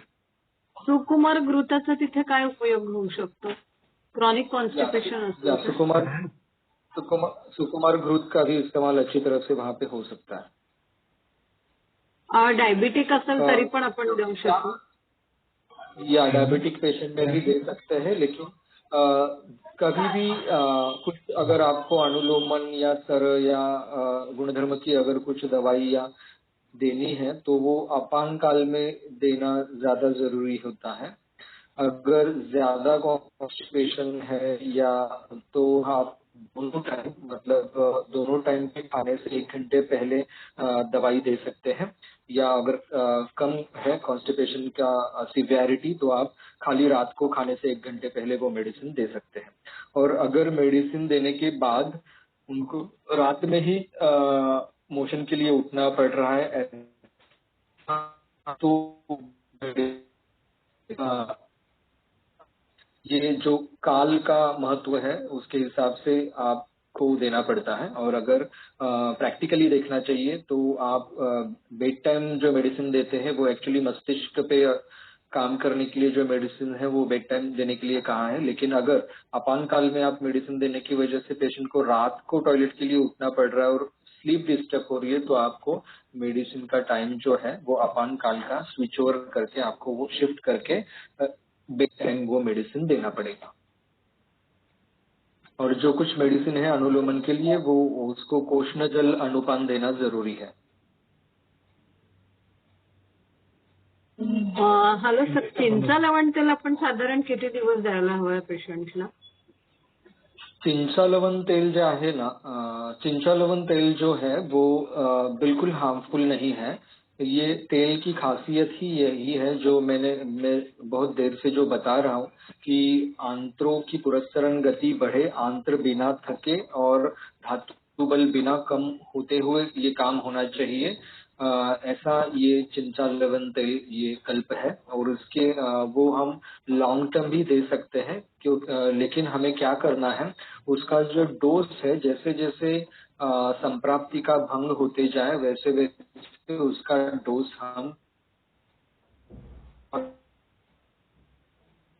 कॉन्स्टिपेशन है और वो सीवियर कॉन्स्टिपेशन है और उसकी वजह से उसको जो टॉक्सिन डेवलप होते हैं उसकी वजह से पेट में दर्द या एक साइड वन साइड लेफ्ट या right side of whole body जो है वो उसमें पेन होना, ऐसे अगर कुछ सिम्टम्स है उदावृत्त के या गुल्म के कुछ सिम्टम्स दिख रहे हैं तो ऐसे पेशेंट में पहले कैस्टर ऑयल देना पड़ता है। तो वो किसी भी आपका अगर खुद का फॉर्मूला रहेगा कॉन्स्टिपेशन के लिए, उसका काढ़ा रहेगा तो उसके साथ कैस्टर ऑयल आपको देना पड़ेगा। और बाद में जैसे जैसे रिजल्ट मिलता जाए फिर वो कैस्टर ऑयल आपको कम करके वहां पे अनुलोमन तेल आपको धीरे धीरे वो क्या बोलते हैं, संगीत खुर्ची जैसा बिठाना है। कैस्टर ऑयल का डोज कम करना है, चिंता लवन का डोज बढ़ाते जाना है। ऐसे करके कैस्टर ऑयल बंद करना है, फिर चिंता लवन तेल ही कंटिन्यू करना है। फिर चिंता लवन तेल आपको 10 ml अगर आप दे रहे हैं उससे अगर ठीक आप उसको मोशन हो रही है, फिर वो जैसे जैसे संप्राप्ति और अच्छी तरह से कम होती जाए फिर 10 ml का 7 ml, 7 ml का 5 ml, ऐसे करते करते आप चिंता लवन तेल भी बाद में स्टॉप कर सकते हैं। सर, आणि जे बाळ हिरड्यांचा एक कल्प दिलेला आहे, त्या बाळ हिरडे असतात त्याचा आपण साधारण क्रॉनिक कॉन्स्टिपेशन मध्ये कसा वापर करू शकतो आणि किती दिवस साधारण आपण पेशंटला, कारण हरितकीनी वृक्षता जी वाढते त्याविषयी विचारायचं होतं मला। आपके साइड का नॉइज शायद ज्यादा आ रहा है। सर, हरितकीनी जी वृक्षता येते त्यावेळेला आपण हरितकी डायरेक्ट न वापरता आपण जे बाळ हिरडे असतात त्याचं पेशंटला जर आपण क्रॉनिक कॉन्स्टिपेशन मध्ये जर वापर केला तर तो त्याही कॉन्स्टिपेशनचा कमी होईल, पण मग त्यासाठी आपण साधारण पेशंटला ते किती दिवस द्यायला हवं आहे? हाँ, एक्चुअली क्या है, बाढ़ हिरड़ा का उपयोग अच्छी तरह से होता है, लेकिन मैं बाढ़ हिरड़ा का एक कॉम्बिनेशन यूज करता हूँ अक्सर। अगर म्यूकस के साथ और जहाँ पे आमावस्था हो और जहाँ पे टॉयलेट क्लियर भी नहीं होती है और ऐसा रहता है, ऐसे पेशेंट में हम अमृतादि चूर्ण करके एक योग है यशस्वी औषधि में, उसमें बाढ़ हिरड़ा विश्व भेषज मतलब सुंठ और सेंध वैसा ये कॉम्बिनेशन है। जब आमावस्था हो और मलावष्टम्भ भी हो, ऐसा जो कॉम्बिनेशन है उस वक्त हमें ये योग हम इस्तेमाल कर सकते हैं। और बाढ़ हिरड़ा का अगर हमें उससे रुक्षता ना बढ़ते हुए हम आते हैं तो उसके साथ जैसे मैंने कहा ये मधु या सोनामुखी या अरब जो है भावा मगज जो है इसका कॉम्बिनेशन हम अभी मैंने एक पेशेंट को कल ही एक कॉम्बिनेशन जैसा दिया है। उनको मैंने त्रिफला चूर्ण और आरगवद मगज जो है वो इक्वल क्वांटिटी में मिक्स करके उसका कॉम्बिनेशन दिया है।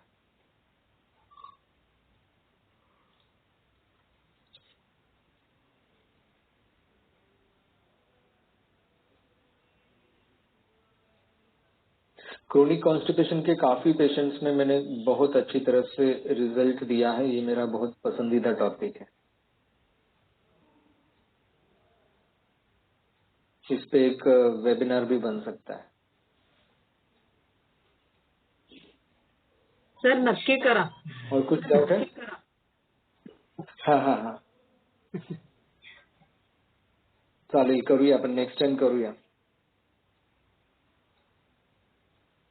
कारण बऱ्याचदा असे पेशंट्स बघायला मिळतात की क्रोनिक कॉन्स्टिपेशनचे पेशंट असतात आणि त्यांनी सगळ्या प्रकारचे मेडिसिन्स मार्केटमधले ट्राय केलेले असतात आणि प्रत्येक मेडिसिन त्यांना थोडा काळ सूट होतं आणि नंतर पुन्हा त्यांना त्याच मेडिसिनचा रिझल्ट येत नाही.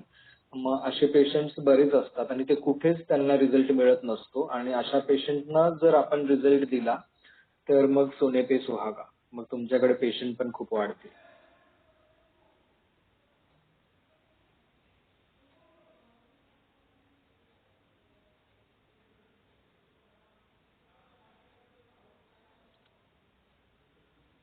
और किसी का सवाल है कुछ?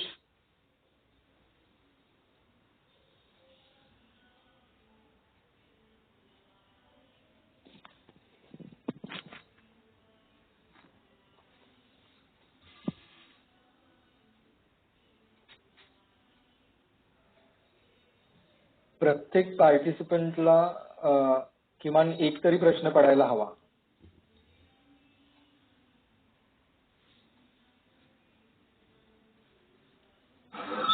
सर प्लीज हिंदी में बोलिए.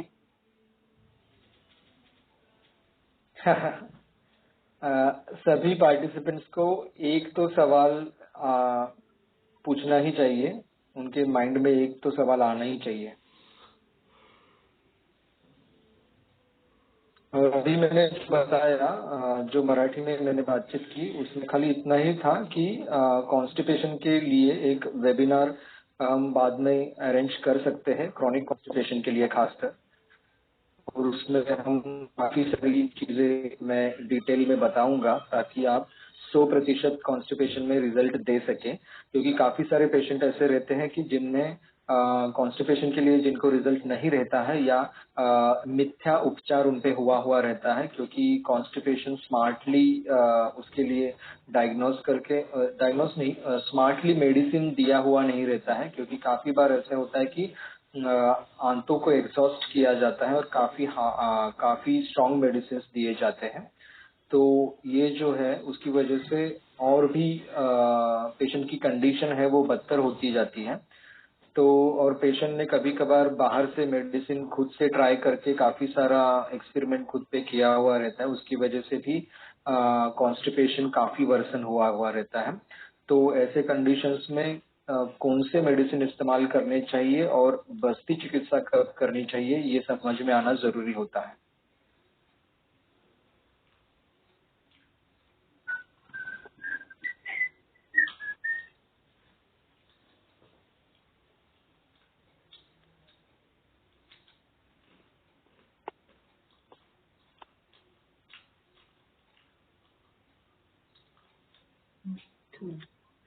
सर जे नेचरचा हे आहे तेव्हा आपण इथे पांचभौतिक पद्धतीने पण आम्लधर्मी प्रकृती आणि क्षारधर्मी प्रकृती काल जे तुम्ही थोडं एक्सप्लेन केलं तर त्या पद्धतीने पण विचार करू शकतो मग तिथे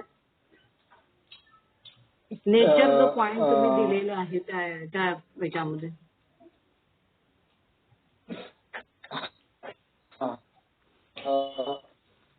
हाँ मैडम, अगर आप हिंदी में पूछेंगे सवाल तो अच्छा रहेगा, क्योंकि बाकी के पार्टिसिपेंट्स को मराठी समझ में नहीं आ रहा है. कल आपने जो पांचभौतिक पद्धति से जो अम्लधर्मी प्रकृति और क्षारधर्मी प्रकृति है उसके बारे में थोड़ा आपने डिस्क्राइब किया था, तो वो नेचर का जो पॉइंट है उसमें हम इसका भी थोड़ा विचार कर सकते हैं. या जरूर कर सकते हैं.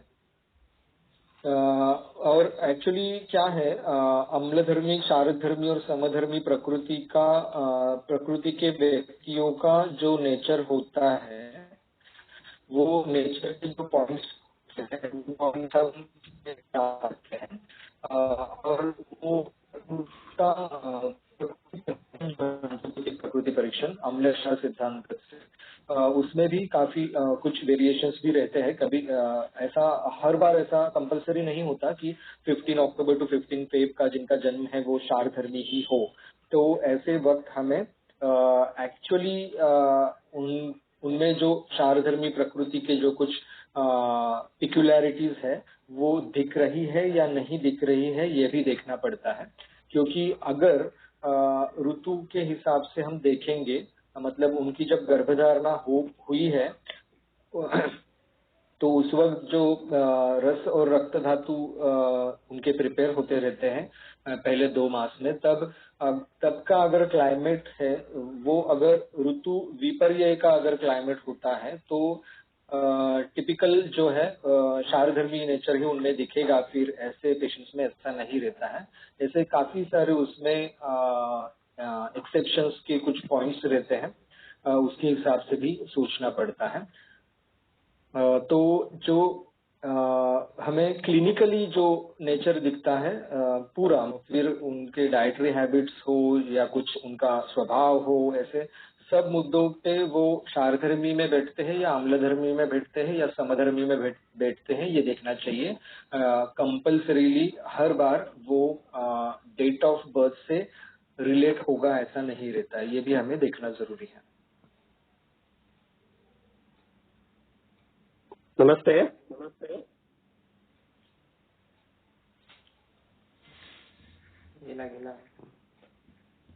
सत्वावजय चिकित्सा जो वैद्य करते हैं तो उनका एक अनुभव होता है कि जिनमें तमोगुण अधिक्य है उन्हें मलावष्टंब की प्रॉब्लम अधिक होती है, और सत्वगुण बढ़ाने से वो दूर होती है। तो उसका कार्य कारण आप कहाँ कैसे लगा सकते हैं? एक्चुअली मुझे तो अभी वो मेरा मतलब मुझे ऐसा कुछ एक्सपीरियंस मेरी फाइंडिंग्स में तो नहीं आया है, तो ज्यादा उसके बारे में मैं तो विवरण नहीं कर सकता। अगर आपको इसमें अगर कुछ अनुभव आपको रहेंगे तो आप जरूर 4 शब्द बोल सकते हैं सर।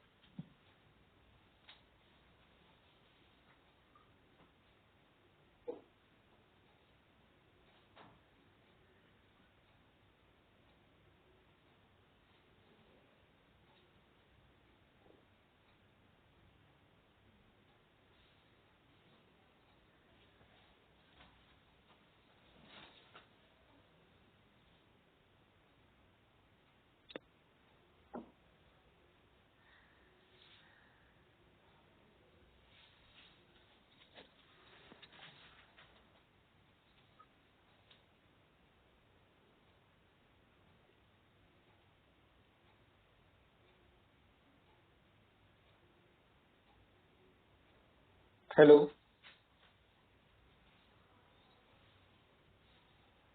हेलो।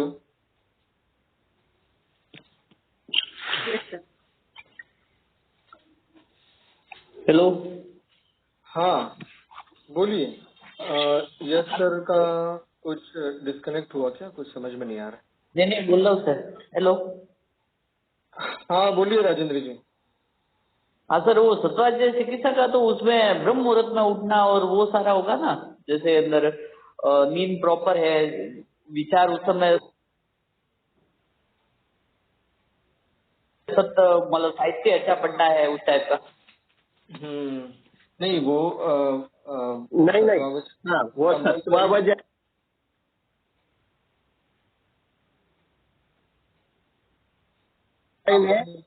उठना चाहिए ऐसा कुछ नहीं है। हाँ डॉक्टर यश मेंशन करेंगे डिटेल में। ओके बोलिए सर। हाँ, तो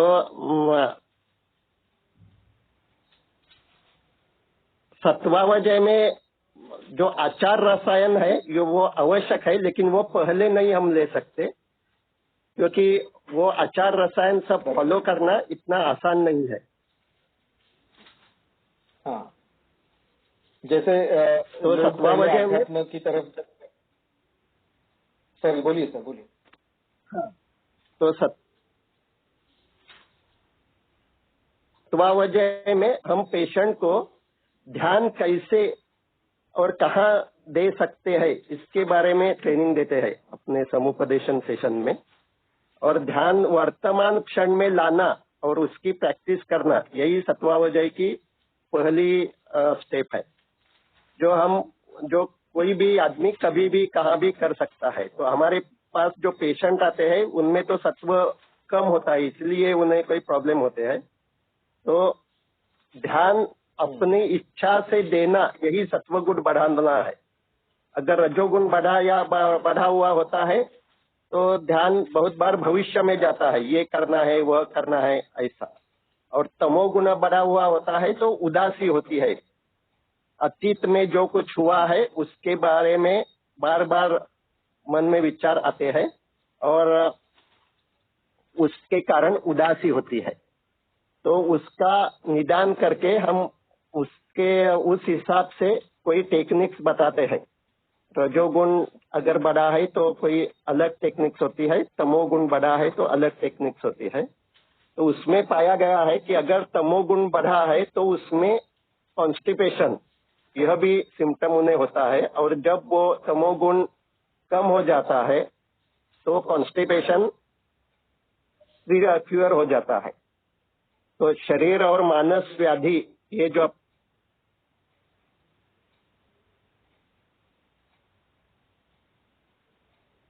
आयुर्वेद में जो बताया है वो हेतु है एक दूसरे के। उसका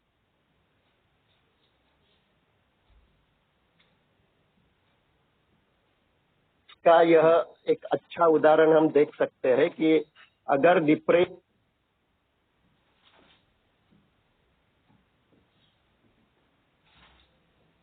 के कारण जो पेशेंट हमारे यहाँ आता है उसका डिप्रेशन जैसा कम होता है,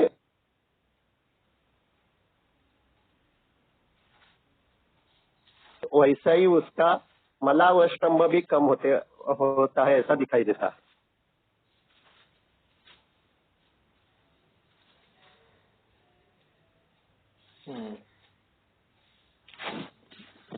बराबर, बहुत ही अच्छा पॉइंट सीखने को मिला सर।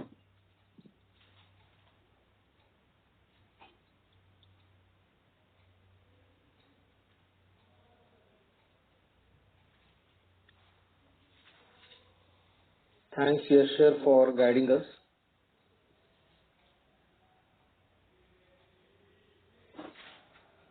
और किसी का कुछ सवाल है तो 5 मिनट में लेंगे।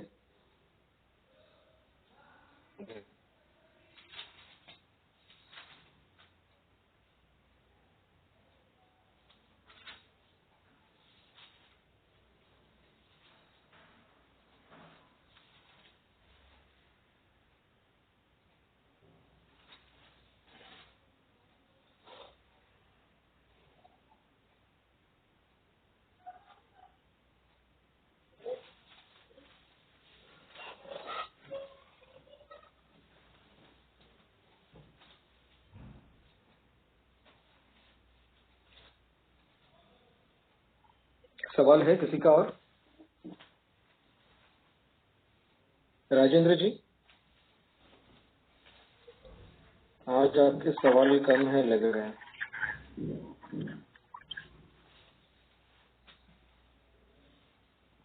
हाँ बोलिए।